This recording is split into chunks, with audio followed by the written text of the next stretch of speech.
ನಮಸ್ಕಾರ. ಅಶ್ವವೇಗ ಸಾಧಕರ ಸಂಪುಟ ವಿಶೇಷ ಸಂವಾದ ಮಾಡುವ, ಒಂದು ಆಪ್ತ ಮಾತುಕತೆ ಮಾಡುವ, ಸಾಹಿತ್ಯ ಸಂಸ್ಕೃತಿಯನ್ನು ಚಿಂತನೆ ಮಾಡುವಂಥ ಒಂದು ಕಾರ್ಯಕ್ರಮಕ್ಕೆ ನಿಮ್ಮೆಲ್ಲರಿಗೂ ಪ್ರೀತಿಯ ಸ್ವಾಗತ. ನಾನು KJ ಹಳ್ಳಿ ಸುರೇಶ್. ಪ್ರೀತಿಯ ವೀಕ್ಷಕರೇ, ಇವತ್ತಿನ ಸಾಧಕರ ಮಹಾ ಸಂಪುಟದಲ್ಲಿ ಒಂದು ಮಹತ್ವದ ಪುಟವಾಗಿ ಸೇರ್ತಾ ಇದ್ದಾರೆ ಡಾಕ್ಟರ್ ಮಲ್ಲಿಕಾರ್ಜುನ ಕಲಮರಹಳ್ಳಿ ಅವರು. ಅಧ್ಯಾಪಕರು, ಪ್ರಾಧ್ಯಾಪಕರು, ಸಂಸ್ಕೃತಿ ಚಿಂತಕರು, ಕಥೆಗಾರರು, ಲೇಖಕರು, ಹೀಗೆ ಬಹುಮುಖಿ ಆಯಾಮದಲ್ಲಿ ಕೆಲಸ ಮಾಡಿರುವಂತಹ ಬದುಕಿನ ಸಾರ್ಥಕತೆಯನ್ನು ಅನುಭವಿಸ್ತಿರುವಂಥ ಡಾಕ್ಟರ್ ಮಲ್ಲಿಕಾರ್ಜುನ ಕಲಮರಹಳ್ಳಿಯವರು ಇವತ್ತಿನ ಈ ಸಾಧಕರ ಸಂಪುಟದ ಕಾರ್ಯಕ್ರಮದಲ್ಲಿ ಅತಿಥಿಯಾಗಿ ಭಾಗವಹಿಸ್ತಿದ್ದಾರೆ. ಬನ್ನಿ, ಹಾಗಿದ್ರೆ ಅವರ ಬದುಕಿನ ಯಾನ, ಜೀವನ ಚಿಂತನೆಗಳು, ಅವರ ಏನು ಅಧ್ಯಾಪಕ ವೃತ್ತಿಯ ಅನುಭವಗಳು, ಅವರ ಸಾಧನೆ, ಎಲ್ಲ ವಿಚಾರಗಳ ಬಗ್ಗೆ ಅವರೊಂದಿಗೆ ಒಂದು ಚರ್ಚೆ ಚಿಂತನೆಯನ್ನು ನಡೆಸೋಣ. ಸರ್, ಈ ಸಾಧಕರ ಸಂಪುಟ ಕಾರ್ಯಕ್ರಮಕ್ಕೆ ನಿಮಗೆ ಅತ್ಯಂತ ಆತ್ಮೀಯ ಪ್ರೀತಿಯ ಸ್ವಾಗತ. ನಮಸ್ಕಾರ. ಸೊ, ಮೊದಲನೇದಾಗಿ ಹೇಗಿದ್ದೀರಿ? ನಿಮ್ಮ ಸಾಹಿತ್ಯಿಕ ಮತ್ತು ಸಾಮಾಜಿಕ ಬದುಕು ಹೇಗೆ ನಡೀತಾ ಇದೆ? ತುಂಬ ಚೆನ್ನಾಗಿದೆ, ಖುಷಿಯಲ್ಲಿದ್ದೇನೆ. ಮತ್ತು ಯಾವ ಕಾರ್ಯವು, ಸಾಹಿತ್ಯಿಕ ಚಟುವಟಿಕೆಗಳು ಯಾವುವು ಕೂಡ ನಿಂತಿಲ್ಲ. ನಿರಂತರವಾಗಿ ಆಯಾ ಸಂದರ್ಭಕ್ಕೆ ಅನುಗುಣವಾಗಿ ಮುಂದುವರಿಸ್ಕೊಂಡು ಹೋಗ್ತಾ ಇದ್ದೇನೆ. ಈಗ ಸದ್ಯದಲ್ಲಿ ಜಾನಪದ ಅಕಾಡೆಮಿಯ ಸದಸ್ಯನಾಗಿದ್ದುಕೊಂಡು ಜಾನಪದಕ್ಕೆ ಸಂಬಂಧಪಟ್ಟಂತೆ ಮತ್ತು ಅಕಾಡೆಮಿಗೆ ಪೂರಕವಾದಂತಹ ಕಾರ್ಯಚಟುವಟಿಕೆಗಳಲ್ಲಿ ತೊಡಗಿಸ್ಕೊಂಡಿದ್ದೀನಿ. ತುಂಬ ಸಂತೋಷ ಸರ್. ಆ ವಿಚಾರಗಳ ಬಗ್ಗೆ ಒಂದು ಗಂಭೀರವಾದಂಥ ಚಿಂತನೆ ನಡೆಸೋಣ. ಪ್ರಾರಂಭದಲ್ಲಿ ಡಾಕ್ಟರ್ ಮಲ್ಲಿಕಾರ್ಜುನ ಕಲಮರಹಳ್ಳಿಯವರು ಅಂದರೆ ಯಾರು, ಎಲ್ಲಿಯವರು? ಈ ನಿಮ್ಮದು ಒಂದು ಕೃತಿ ಇದೆಯಲ್ಲ, ಕಾಡಹಕ್ಕಿಯ ಹಾಡು, ಆ ಕಾಡಹಕ್ಕಿ ನಾಡಿಗೆ ಬಂದು ಮಾಡಿದ್ದೇನೋ ಅನ್ನೋ ಎಲ್ಲ ಕುತೂಹಲ ಇರುತ್ತೆ. ಒಂದಷ್ಟು ಜನರಿಗೆ ನಿಮ್ಮ ಬಗ್ಗೆ ಮಾಹಿತಿಯೂ ಕೂಡ ಇರುತ್ತೆ. ನಮ್ಮ ವೀಕ್ಷಕರಿಗಾಗಿ ವಿಶೇಷವಾಗಿ ನಿಮ್ಮ ಹಿನ್ನೆಲೆಯನ್ನು, ನಿಮ್ಮ ಬಾಲ್ಯವನ್ನು, ಆ ಅನುಭವಗಳನ್ನು ನಮಗೆ ಕಟ್ಟಿಕೊಡೋದಾದರೆ. ನಾನು ಚಿತ್ರದುರ್ಗ ಜಿಲ್ಲೆ ಚಳ್ಳಕೆರೆ ತಾಲ್ಲೂಕು ಕಲಮರಹಳ್ಳಿ ಗ್ರಾಮದಲ್ಲಿ ಕೆಂಗಯ್ಯ ಮತ್ತು ತಿಪ್ಪಮ್ಮ ಅವರ ಎರಡನೇ ಮಗನಾಗಿ ಜನಿಸಿದ್ದೇನೆ. ನನ್ನ ಬಾಲ್ಯವೆಲ್ಲವೂ ಕೂಡ ಕಲಮರಹಳ್ಳಿ ಗ್ರಾಮದಲ್ಲಿ. ಆನಂತರದಲ್ಲಿ ನಮ್ಮ ತಂದೆಯವರು ಮೂಲತಃ ಶಿಕ್ಷಕರಾಗಿದ್ದರಿಂದಾಗಿ ಅಲ್ಲಿ ಅವರು ಎಲ್ಲೆಲ್ಲಿ ಕಾರ್ಯನಿರ್ವಹಿಸ್ತಾರೋ ಅಲ್ಲಲ್ಲಿ, ಉದಾಹರಣೆಗೆ ಅಜ್ಜನಹಳ್ಳಿ ಅಂತೇಳ್ಬಿಟ್ಟು ಕಟಪರ್ತಿ ಹತ್ರ ಬರ್ತದೆ, ಚಳ್ಳಕೆರೆ ತಾಲ್ಲೂಕು. ಅದಾದ ನಂತರದಲ್ಲಿ ಜಡೇಕುಂಟೆ ಅಂತೇಳ್ಬಿಟ್ಟು ಒಂದು ಹಳ್ಳಿ ಬರ್ತದೆ. ಅಲ್ಲಿ ಹೆಚ್ಚಿನ ನನ್ನ ಬಾಲ್ಯ ಕಳೆದಿದ್ದೆ ಜಡೇಕುಂಟೆಯಲ್ಲಿ. ನನ್ನ ಊರು ಕಲಮರಹಳ್ಳಿ ಅಂತ ಆಗಿದ್ದರೂ ಕೂಡ ಅಲ್ಲಿ ಹೆಚ್ಚು ವರ್ಷಗಳು ನಾನು ಇರಲಿಲ್ಲ. ನಮ್ಮಪ್ಪನ ತಂದೆಯವರ ಜೊತೆಗೆ ಹೋಗ್ತಾ ಇದ್ದೆ. ಜಡೇಕುಂಟೆಯಲ್ಲೇ ಪ್ರಾಥಮಿಕ ಶಿಕ್ಷಣ, ಮತ್ತು ಅಲ್ಲೇ ಕಾಪರಹಳ್ಳಿ ಅಂತೇಳ್ಬಿಟ್ಟು ಪಕ್ಕದಲ್ಲೇ ಸಮೀಪದಲ್ಲೇ ಬರ್ತದೆ, ಅಲ್ಲಿ ಮಾಧ್ಯಮಿಕ ಶಿಕ್ಷಣ. ನಂತರದಲ್ಲಿ ಪ್ರೌಢಶಾಲೆ, ಅದರಲ್ಲೂ SSLC ಬೆಳಗೆರೆಯಲ್ಲಿ ನಾನು ಅಧ್ಯಯನ ಮಾಡಿದೆ, ಓದಿದೆ, ಶಿಕ್ಷಣ ಆಯಿತು. ನಮ್ಮ ಊರಿಗೆ ಒಂದು 8 ಕಿಲೋಮೀಟರ್ ದೂರದಲ್ಲಿರುವಂಥದ್ದು ಬೆಳಗೆರೆ. ಓಕೆ. ಬೆಳಗೆರೆ ಕೃಷ್ಣಶಾಸ್ತ್ರಿ ಹೆಸರನ್ನು ಸಾಮಾನ್ಯವಾಗಿ ನಾಡಿಗೆ ಗೊತ್ತಿರುವಂಥದ್ದು. ಅವರ ಒಂದು ಸಂಸ್ಥೆಯಲ್ಲಿ ನಾನು ಓದಿದೆ. ಓದುವ ಸಂದರ್ಭದ ಒಂದು ಸನ್ನಿವೇಶವನ್ನು ನಾವು ನೆನಪು ಮಾಡಿಕೊಂಡ್ರೆ ತುಂಬ ವಿಶೇಷವಾಗಿದೆ. 8-10 ಕಿಲೋಮೀಟ್ರ್ ಪ್ರತಿದಿನ ನಮ್ಮ ಊರಿಂದ ನಡೆದು ಹೋಗಬೇಕಾಗಿತ್ತು ಅಂಥೇಳಿ. ಓಕೆ. ಮಳೆ, ಬಿಸಿಲು, ಗಾಳಿ ಯಾವುದೂ ಲೆಕ್ಕಿಸದೆ ಪ್ರತಿದಿನ ಬೆಳಗ್ಗೆ ಹೋಗೋದು ಮತ್ತು ಸಂಜೆಗೆ ವಾಪಸ್ ಹಿಂತಿರುಗಿ ಬರ್ತಕ್ಕಂಥದ್ದು. ಇಂತಹ ಒಂದು ವಾತಾವರಣದಲ್ಲಿ ನಾವು SSLCಯನ್ನು ಬೆಳಗೆರೆಯಲ್ಲಿ ನಾವು ಮುಗಿಸಿದೆ. ತದನಂತರದಲ್ಲಿ PUCಗೆ ಚಿತ್ರದುರ್ಗ ಆರ್ಟ್ಸ್ ಕಾಲೇಜಿಗೆ ಸೇರಿಕೊಂಡೆ.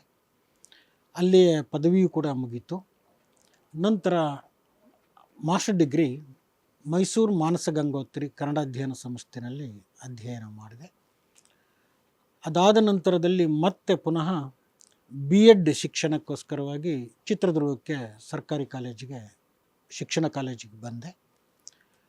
ಅದು ಮುಗಿಸ್ಕೊಂಡು ಹೊರಗಡೆ ಬರ್ತಿದ್ದ ಹಾಗೇನೇ ಮತ್ತೆ ನನಗೆ ಒಂದು ವೃತ್ತಿ ಅಪಾಯಿಂಟ್ಮೆಂಟ್ ಉಪನ್ಯಾಸಕರಾಗಿ ಆದೆ. ಮೊದಲು ನಾನು B.Ed ಆಗಿದ್ದರಿಂದಾಗಿ ಹೈಸ್ಕೂಲಿಗೆ ಬಂತು, ಬೆಳಗಾವಿಗೆ. ಓಕೆ. ಆದರೆ ನನಗೆ ಆಪ್ಷನ್ಸ್ ಇದ್ದವು ಏಕಕಾಲಕ್ಕೆ. ಅದೇ ಸಂದರ್ಭಕ್ಕೆ ಜೂನಿಯರ್ ಕಾಲೇಜಿಗೆ ಬಂತು ಆ ಒಂದು ಅವಕಾಶ ಉಪನ್ಯಾಸಕನಾಗಿ. ನಾನು ಹೈಸ್ಕೂಲ್ ಬಿಟ್ಟು ಜೂನಿಯರ್ ಕಾಲೇಜಿಗೆ ಹೋದೆ. ಇಲ್ಲಿ ಸಕಲೇಶ್ಪುರದ ಹತ್ರ ಹಾನುಬಾಳು ಅಂತೇಳ್ಬಿಟ್ಟು ಅಲ್ಲಿ ಹೋಗಿ ಒಂದು 6 ತಿಂಗಳು ಸೇವೆ ಮಾಡ್ತಾ ಇರುವ ಹಾಗೆಯೇ ಸರ್ಕಾರಿ ಪ್ರಥಮ ದರ್ಜೆ ಕಾಲೇಜಿಗೆ ಆದೇಶ ಬಂತು. ಆಗ ನಾನು ಮೊದಲ ಬಾರಿಗೆ ಮಡಿಕೇರಿಗೆ 1984ರಲ್ಲಿ ಉಪನ್ಯಾಸಕನಾಗಿ ಅಲ್ಲಿ ಹೋಗಿ ಸೇರಿಕೊಂಡೆ. ತುಂಬ ಸಂತೋಷ ಸರ್. ನಿಮ್ಮ ಈ ಒಂದು ರೀತಿ ನೀವು ಹೇಳಿದ್ರಲ್ಲ, ನಿಮ್ಮ ತಂದೆಯವರು ಶಿಕ್ಷಕರ ಆಗಿದ್ದ ಕಾರಣಕ್ಕೋಸ್ಕರ ಸಹಜವಾಗಿಯೇ ಸರ್ಕಾರಿ ನೌಕರರು ಅಂದರೆ ಮೇಷ್ಟ್ರುಗಳಂದರೆ ಒಂದು ಕಡೆಯಿಂದ ಒಂದು ಕಡೆಗೆ ವರ್ಗಾವಣೆಗಳು ಮತ್ತು ಈ ವಲಸೆ ಅನ್ನೋದು ಅನಿವಾರ್ಯ. ಆಮೇಲೆ ನೀವು ಕೂಡ ಬುಡಕಟ್ಟು ಹಿನ್ನೆಲೆಯವರಾಗಿರೋದ್ರಿಂದ ಈ ವಲಸೆ ಅನ್ನೋದು ಜನ್ಮಜಾತವಾಗಿ ಇದ್ದೇ ಇರುತ್ತೆ ಆ ಸಮುದಾಯಕ್ಕೆ.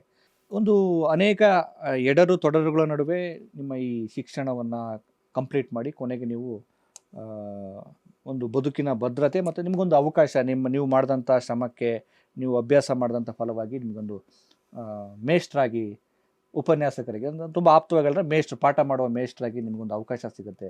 ಉಪನ್ಯಾಸಕರಾಗ್ತೀರಿ, ಆಮೇಲೆ ಕನ್ನಡ ಅಧ್ಯಯನ ವಿಭಾಗದ ಮುಖ್ಯಸ್ಥರಾಗ್ತೀರಿ.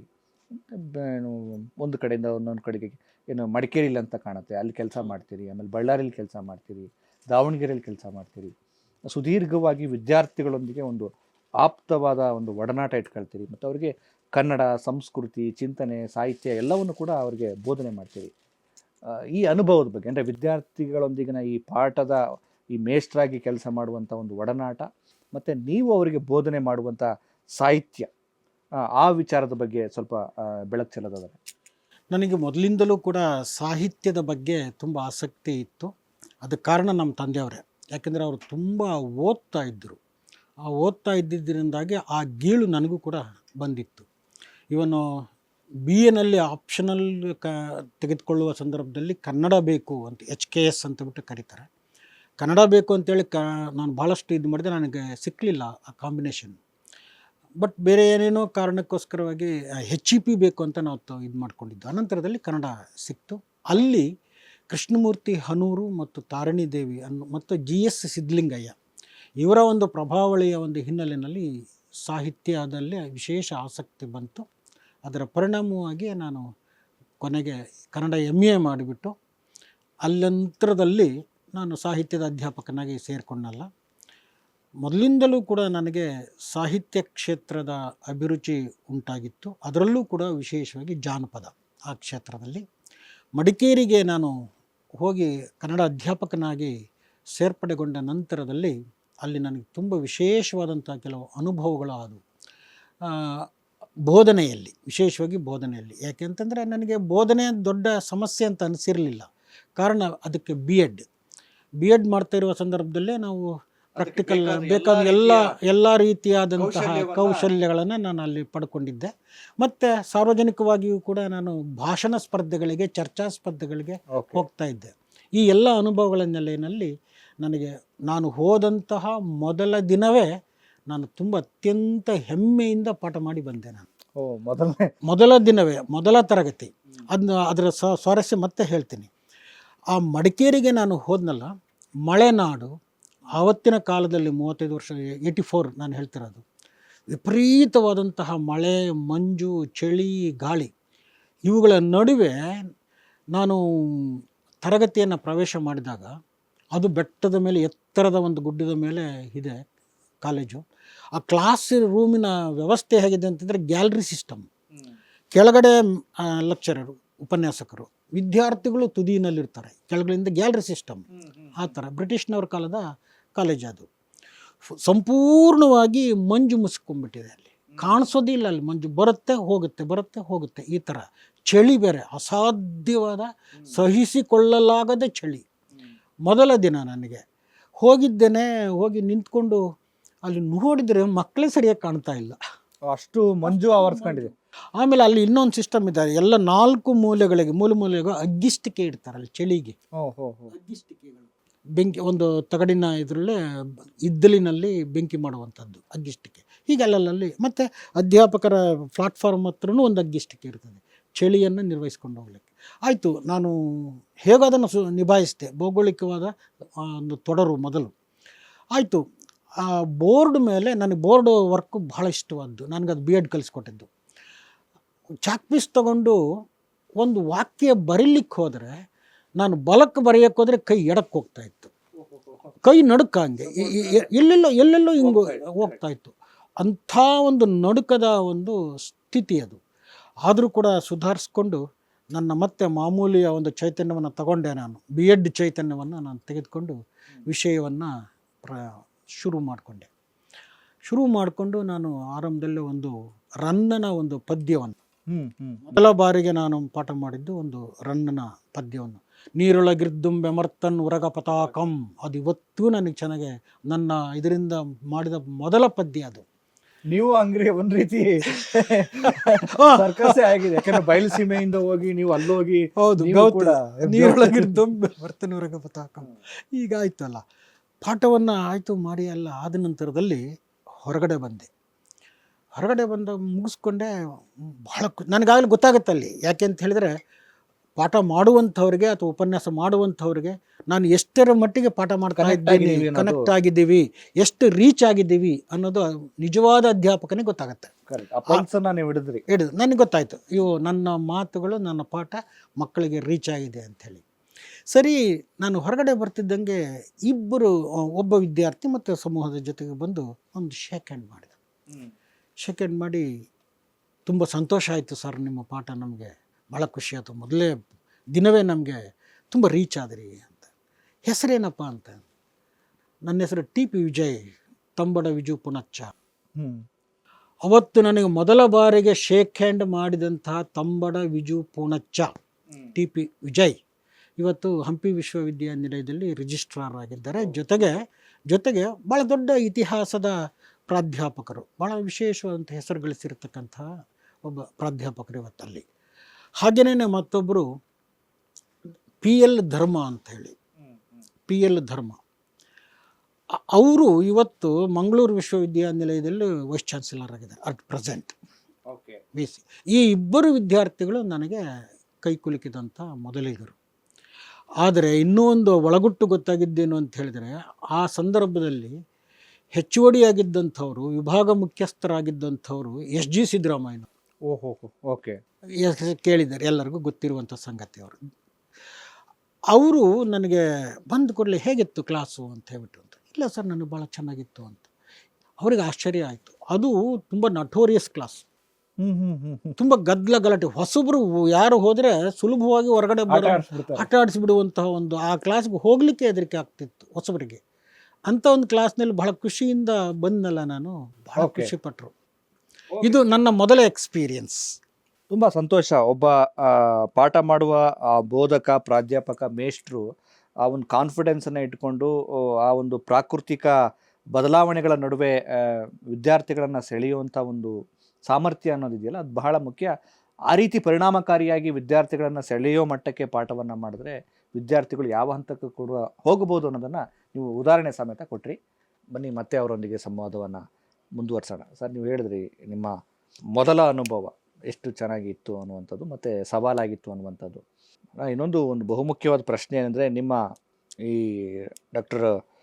ಇವರು ಬರಗೂರು ರಾಮಚಂದ್ರಪ್ಪ ಅವರು ಯಾವಾಗಲೂ ಹೇಳ್ತಿರ್ತಾರೆ, ನನಗೆ ಈ ಅಸ್ಮಿತೆಯ ಸಮಸ್ಯೆ ಭಾಳ ಕಾಡ್ತಾ ಇತ್ತು ಅಂತ. ಅಂದರೆ ನಾನು ನಮ್ಮೂರಲ್ಲಿ ಗುರುತಿಸ್ಕೊಳ್ಳೋದು ಹೇಗೆ, ಆಮೇಲೆ ನಾನು ಬೆಂಗಳೂರಲ್ಲಿ ಗುರುತಿಸ್ಕೊಳ್ಳೋದು ಹೇಗೆ ಅಂದರೆ ಈ ಅವಜ್ಞೆಗೆ ಒಳಗಾಗಿರೋ ಸಮುದಾಯಗಳಿಗೆ ಅದು ಸದಾ ಕಾಡ್ತಾ ಇರುತ್ತೆ. ಅಂದರೆ ನಾನು ಹೆಂಗೆ ಈ ಪೈಪೋಟಿ ನಡುವೆ ಹೊರಗಡೆ ನನ್ನ ಅಸ್ಮಿತೆಯನ್ನು ತೋರಿಸೋದು, ನನ್ನ ಛಾಪನ್ನು ಮೂಡಿಸೋದು ಅನ್ನೋದು ಸವಾಲಾಗಿರುತ್ತೆ. ಹಾಗೆ ನೀವು ಕೂಡ ಈ ಬುಡಕಟ್ಟು ಕಾಡುಗೊಲ್ಲ ಸಮುದಾಯದ ಹಿನ್ನೆಲೆಯಿಂದ ಬಂದಿರುವಂಥವ್ರು, ಮತ್ತು ಅತ್ಯಂತ ಅವಜ್ಞೆಗೆ ಒಳಗಾಗಿರುವಂಥ ಸಮುದಾಯ. ನಿಮ್ಮ PhD ಪ್ರಬಂಧವು ಕೂಡ ಕಾಡುಗೊಲ್ಲರ ಬುಡಕಟ್ಟು ಕುಲಕಥನ ಮತ್ತು ಸಂಘರ್ಷ ಅನ್ನುವಂಥದ್ದು ಇದೆ. ಆ ಒಂದು PhD ಥೀಸಿಸ್ಸು ಮತ್ತು ಕುಲಕಥನದ ಬಗ್ಗೆ ನಿಮ್ಮ ಅನುಭವ ಮತ್ತು ಬೆಳಕು ಚೆಲ್ಲುವಂಥ ಮಾತುಗಳನ್ನ ನಿರೀಕ್ಷೆ ಮಾಡ್ತೀನಿ. ಜೊತೆಗೆ ಈ ಒಂದು ಕಮ್ಯುನಿಟಿಯ ಬಗ್ಗೆ ಸಮಾಜಕ್ಕೆ ಪರಿಚಯ ಮಾಡಿಕೊಡೋದ್ರೆ ಎರಡು ವಿಚಾರದಲ್ಲಿ. ನೋಡಿ, ಇದು ಕಾಡುಗೊಲ್ಲ ಬುಡಕಟ್ಟು ನಾನು ಜನಿಸಿದಂತಹ, ಬೆಳೆದು ಬಂದಂತಹ ಒಂದು ಸಮುದಾಯ. ಸಾಮಾನ್ಯವಾಗಿ ಎಲ್ಲ ಈ ನಾಡಿನಲ್ಲಿ ಗೊತ್ತಿರುವ ಹಾಗೆ ಈ ಬುಡಕಟ್ಟು ಅತ್ಯಂತ ಪ್ರಾಚೀನವಾಗಿರ್ತಕ್ಕಂತಹ, ತನ್ನದೇ ಆದಂತಹ ವಿಶೇಷ ಕುಲಾಚರಣೆಗಳನ್ನು ಹೊಂದಿರತಕ್ಕಂತಹ ಒಂದು ಕನ್ನಡದ ಆದಿಮ ಬುಡಕಟ್ಟು. ಇದು ಕನ್ನಡದ ಆದಿಮ ಬುಡಕಟ್ಟು. ಇಂತಹ ಒಂದು ಬುಡಕಟ್ಟಿನಲ್ಲಿ ಬಂದಂತಹ ನನಗೆ, ನಾನು ವಿದ್ಯಾಭ್ಯಾಸ ಆದ ನಂತರದಲ್ಲಿ ಈ ಸಮುದಾಯದ ಬಗ್ಗೆ ಏನಾದ್ರೂ ಒಂದು ಸಾಧನೆಯನ್ನು ಮಾಡಬೇಕು, ಕೆಲಸ ಕಾರ್ಯಗಳು ಮಾಡಬೇಕು ಬುಡಕಟ್ಟು ಸಮುದಾಯಕ್ಕೆ ಸಂಬಂಧಪಟ್ಟಂತೆ ಅಂಥೇಳಿ ಒಂದು ಆಲೋಚನೆ ಬಂದಾಗ, ಅದುವರೆಗೆ ಈ ಬುಡಕಟ್ಟಿಗೆ ಸಂಬಂಧಪಟ್ಟಂತೆ ಅನೇಕ ಜನ ವಿದ್ವಾಂಸರುಗಳು ಇದು ಸಂಶೋಧನೆಯನ್ನು ಮಾಡಿದರು. ಅದು ಈ ಸಮುದಾಯದ ಹೊರಗಿನ ವಿದ್ವಾಂಸರುಗಳು ಮಾಡಿದ್ದಾರೆ. ಅವ್ರದ್ದ ಒಂದು ಮಿತಿಯ ಒಳಗಡೆ ಆರಂಭಿಕ ಹಂತದಲ್ಲಿ ತುಂಬ ಅಧ್ಯಯನಪೂರ್ಣವಾಗಿ ಸಂಶೋಧನೆಯನ್ನು ಮಾಡಿದ್ದಾರೆ. ಇಂಥ ಒಂದು ಹೊತ್ತಿನಲ್ಲಿ ಸಮುದಾಯದ ಒಳಗಿನವನಾಗಿದ್ದುಕೊಂಡು ಈ ಸಮುದಾಯವನ್ನು ಕುರಿತಂತೆ ಒಂದು ನಿರ್ಲಿಪ್ತ ಭಾವದಿಂದ ಆಗುಹೋಗುಗಳನ್ನು, ಸಂಸ್ಕೃತಿಯನ್ನು ಮತ್ತು ವಿಚಾರಶೀಲತೆಗಳನ್ನು ಹೆಕ್ಕಿ ತೆಗೆಯುವ ಬಗ್ಗೆ ನನಗೆ ಒಮ್ಮೆ ಆಲೋಚನೆ ಬಂತು. ಈ ಆಲೋಚನೆ ಬಂದಂಥ ಸಂದರ್ಭದಲ್ಲಿ ನಾನು ಆರಂಭಿಕ ಸೇವೆ ನಾನು ತುಂಬ ದೂರದಲ್ಲಿದ್ದೆ, ಮಡಿಕೇರಿಯಲ್ಲಿದ್ದೆ.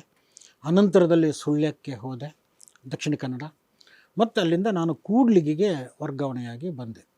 ಕೂಡ್ಲಿಗಿಗೆ ಬಂದಾಗ ನನಗಿದು ತುಂಬ ಪ್ರಬಲವಾಗಿ ಕಾಡ್ತಾ ಇತ್ತು. ಇಲ್ಲ, ಈ ಬಗ್ಗೆ ನನಗೆ ಕಾರ್ಯನಿರ್ವಹಿಸಲೇಬೇಕು, ಸಂಶೋಧನೆ ಮಾಡಬೇಕು ಅನ್ನುವಂಥದ್ದು.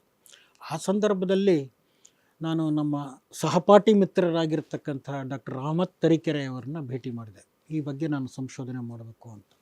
ಆಗ ಅವರು ತುಂಬ ಪ್ರೀತಿಯಿಂದ ಮತ್ತು ಗೌರವದಿಂದ ಹೇಳಿದರು, ಈಗಾಗಲೇ ಬಹು ವರ್ಷಗಳಾಗಿದ್ದಾವೆ ನೀನು ಅಧ್ಯಯನದಿಂದ ಹೊರಗಡೆ ಬಂದು, ಮತ್ತು ನಿನ್ನದಲ್ಲದ ಒಂದು ಭೌಗೋಳಿಕ ವಾತಾವರಣದಲ್ಲಿ ವಾಸ ಮಾಡ್ಕೊಂಡು ಬಂದಿದ್ದೀರಿ. ಹಾಗಾಗಿ ಒಂದಷ್ಟು ಸಮಯ ಮತ್ತೆ ಪುನಃ ನಿಮ್ಮ ಹಟ್ಟಿಗಳಿಗೆ ಹೋಗಿ ನಿಮ್ಮ ಸಮುದಾಯದ ಜೊತೆಗೆ ಬೆರೆತು ಮತ್ತೊಮ್ಮೆ ಅದನ್ನು ರಿಫ್ರೆಶ್ ಮಾಡಿಕೊಳ್ಳಿ.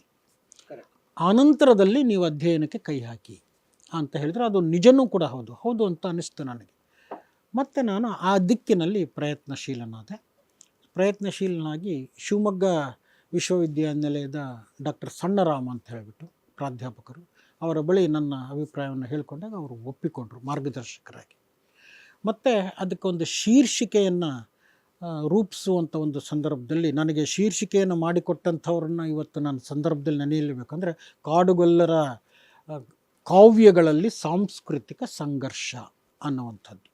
ಇದನ್ನು ಡಾಕ್ಟರ್ ಎಸ್ ಪ್ರಭಾಕರ್ ಅವರು ಒಮ್ಮೆ ಹಂಪಿಗೆ ನಾನು ಹೋಗಿದ್ದಾಗ ಈ ಶೀರ್ಷಿಕೆಯನ್ನು ಕೊಟ್ಟು ಒಂದು ರೂಪರೇಷೆಯನ್ನು ಸಿದ್ಧತೆ ಮಾಡಿಕೊಟ್ಟರು. ಅದು ನನಗೆ ಹೆಚ್ಚು ಆಪ್ತವಾಯಿತು.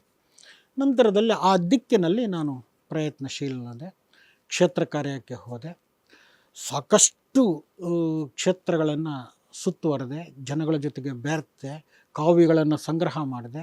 ಇದುವರೆಗೆ ಬಂದಂತಹ ಕಾವ್ಯಗಳನ್ನು ಜೊತೆಗಿಟ್ಟುಕೊಂಡು ನಾನು ಸಂಗ್ರಹ ಮಾಡಿದಂಥ ಕ್ಷೇತ್ರ ಕಾರ್ಯದಲ್ಲಿ ಸಂಗ್ರಹ ಮಾಡಿದಂಥ ಕಾವ್ಯಗಳು ಮತ್ತು ವಿಚಾರಶೀಲತೆಗಳು ಎಲ್ಲವನ್ನೂ ಕೂಡ ಆಮೂಲಾಗ್ರವಾಗಿ ಸಂಗ್ರಹ ಮಾಡಿದೆ ಒಂದು ಕಡೆಗೆ. ಮತ್ತು ಇನ್ನೊಂದು ನಾನು ಮಾಡಿದಂಥ ನನಗೆ ತುಂಬ ಹೆಮ್ಮೆ ಇದೆ. ಅದು ಏನಂತ ಹೇಳಿದರೆ, ಒಟ್ಟು ಸಮುದಾಯವನ್ನು ಕುರಿತಂತೆ, ಗೊಲ್ಲ ಅನ್ನುವಂತಹ ಒಂದು ಸಮುದಾಯವನ್ನು ಕುರಿತಂತೆ, ಅದು ಕಾಡುಗೊಲ್ಲಾಗಿರ್ಬೋದು, ಊರುಗೊಲ್ಲಾಗಿರ್ಬೋದು, ಬೇರೆ ಯಾವುದೇ ಹೆಸರಿನ ರೂಪದಲ್ಲಿ ಕರೆದುಕೊಂಡಿರ್ತಕ್ಕಂಥ ನಮ್ಮ ಪ್ರಾಚೀನ ಕಾಲದ ಗೌಳಿಗರು ಏನಿದಾರಲ್ಲ, ಆ ಗೌಳಿಗರ ಇತಿಹಾಸವನ್ನು ಹುಡುಕಲಿಕ್ಕೆ ಪ್ರಯತ್ನಪಟ್ಟೆ. ಒಂದು ನಮ್ಮ ಕಣ್ಣೆದುರುಗಡೆ ಕಾಣತಕ್ಕಂತಹ ಒಂದು ಸಾಂಸ್ಕೃತಿಕ ಸಂಗತಿಗಳು ಮತ್ತು ಅದರ ಇತಿಹಾಸ, ಋಗ್ವೇದ ಮತ್ತು ಇತರೆ ಪುರಾಣ ಕಾಲದ ಕಾವ್ಯಗಳನ್ನು ಇಟ್ಟುಕೊಂಡಂತೆ, ಮತ್ತು ಕನ್ನಡದ ಶಿವಕೊಟ್ಟಾಚಾರ್ಯನ ಕಾವ್ಯವನ್ನು ಇಟ್ಟುಕೊಂಡಂತೆ ಅಲ್ಲಿಂದ ಶುರುವಾಗಿ ಸುಮಾರು ಒಂದು 60 ಕಾವ್ಯಗಳನ್ನು ಪರಿಶೋಧನೆ ಮಾಡಿದೆ ನಾನು. ಪ್ರಾಚೀನ ಕಾವ್ಯಗಳು.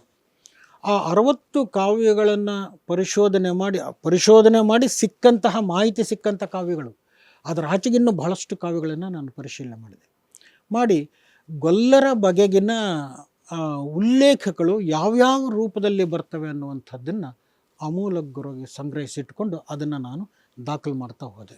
ಹಾಗೆ ಶಾಸನಗಳಲ್ಲಿ, ಹಾಗೆ ಕೈಫಿಯತ್ಗಳಲ್ಲಿ, ಹಾಗೆ ಒಂದು ಚಾರಿತ್ರಿಕ ಕೃತಿಗಳಲ್ಲಿ, ಈ ಎಲ್ಲವುಗಳನ್ನು ಇಟ್ಟುಕೊಂಡಂತೆ ನಾನು ಥಿಯರಿಯನ್ನು ಕಟ್ತಾ ಹೋದೆ. ಹೊಸ ಒಳಹುಗಳು ಅದರಲ್ಲಿ ನನಗೆ ಸಿಕ್ಕು. ಇದುವರೆಗೆ ಏನು ಸೈದ್ಧಾಂತಿಕವಾಗಿ ಹೇಳಿಕೊಂಡು ಬಂದಿದ್ದರು ವಿಚಾರಗಳು, ಅದರ ಆಚೆಗೆ ಒಂದಿಷ್ಟು ಹೆಜ್ಜೆ ಇಡಲಿಕ್ಕೆ ಸಾಧ್ಯವಾಗಿದ್ದರ ಜೊತೆಗೆ ಇನ್ನೊಂದು ಏನಾಗ್ತದೆ ಅಂತ ಹೇಳಿದ್ರೆ, ಈ ಕಾಡುಗೊಲ್ಲರನ್ನು ನಿರ್ದಿಷ್ಟವಾಗಿ ಪರ್ಟಿಕ್ಯುಲರ್ ಈ ಇದು ಸಮುದಾಯವನ್ನು ಡೆಲ್ಲಿಯಿಂದ ಬಂದಂಥವ್ರು ಅನ್ನುವಂಥದ್ದನ್ನು ಇದುವರೆಗೂ ಕೂಡ ಅದನ್ನೇ ಹೇಳ್ಕೊಂಡು ಬರ್ತಾರೆ. ಒಂದು ಐತಿಹ್ಯ ಅದು, ಡೆಲ್ಲಿಯಿಂದ ವಲಸೆ ಬಂದಿರತಕ್ಕಂಥವ್ರು ಇವರು ಅನ್ನುವಂಥದ್ದು. ಇವರು ಡೆಲ್ಲಿಯಿಂದ ಬಂದಿಲ್ಲ, ಇಲ್ಲಿಯವರೇ, ಈ ನಾಡಿನವರೇ, ಈ ಮಣ್ಣಿನಲ್ಲೇ ಜನಿಸಿ ಬಾಳಿದಂಥವರು, ಈ ಮಣ್ಣಿನ ಮೂಲಿಗರು ಅನ್ನುವಂಥದ್ದನ್ನು ಆಧಾರಗಳ ಸಮೇತವಾಗಿ ಮೊದಲ ಬಾರಿಗೆ ನಾನು ಕಂಡಿಡ್ಕೊಂಡೆ, ಅದನ್ನು ನಾನು ಉಲ್ಲೇಖಿಸಿದೆ ಅನ್ನುವಂಥದ್ದು. ಇದು ಆದ ನಂತರದಲ್ಲಿ ಇನ್ನೊಂದು ನಾನು ತುಂಬ ಸಮರ್ಥವಾಗಿ ಇದನ್ನು ನನ್ನ ಅಧ್ಯಯನದಲ್ಲಿ ಸಮರ್ಥಿಸಿದ್ದು ಅಂತೇಳಿದರೆ, ಗೊಲ್ಲರು ಯಾದವರಲ್ಲ ಅನ್ನುವಂಥದ್ದು. ಅದು ಯಾವುದೇ ಗೊಲ್ಲರಾಗಿರಲಿ, ಇವು ಒಳಪಂಗಡಗಳು ಬರ್ತಾವಲ್ಲ, ಅವನ್ನೆಲ್ಲವನ್ನು ಸೇರಿಸ್ಕೊಂಡಂಥ ಒಟ್ಟಾರೆ ಒಂದು ಸಿದ್ಧಾಂತವನ್ನು ರೂಪಿಸುತ್ತೆ. ಗೊಲ್ಲರು ಯಾದವರಲ್ಲ ಅನ್ನುವಂಥದ್ದು. ಅದು ಭಾಳಷ್ಟು ಆಕ್ಷೇಪಣೆಗಳು ಬಂದು ಅದರ ಬಗ್ಗೆ. ಬಟ್ ಅದನ್ನು ನಾನು ತುಂಬ ಆಮೂಲಾಗ್ರವಾಗಿ ಅಧ್ಯಯನವನ್ನು ಮಾಡಿ ಕೆಲವು ಸಾಕ್ಷ್ಯಾಧಾರಗಳ ಸಮೇತವಾಗಿ ಅದನ್ನು ನಾನು ಸಾಬೀತುಪಡಿಸಿದ್ದೇನೆ. Fine sir. ನೀವು ಹೇಳಿದಾಗೆ ಈ ಕಾಡುಗೊಲ್ಲ ಸಮುದಾಯವನ್ನು ನಾವು ಕಂಡ ಹಾಗೆ ಮತ್ತು ಇತರೆ ಎಲ್ಲ ಕಮ್ಯುನಿಟಿಗಳಿಗೂ ಒಂದು ಸಂಘರ್ಷ ಇರುತ್ತೆ, ತವಕ ಇರುತ್ತೆ, ತಲ್ಲಣಗಳಿರುತ್ತವೆ. ವಿಶೇಷವಾಗಿ ಈ ಒಂದು ಕಮ್ಯುನಿಟಿ ಬಗ್ಗೆ ಅಧ್ಯಯನಗಳನ್ನು ನಡೆಸಿದ್ದೀರಿ.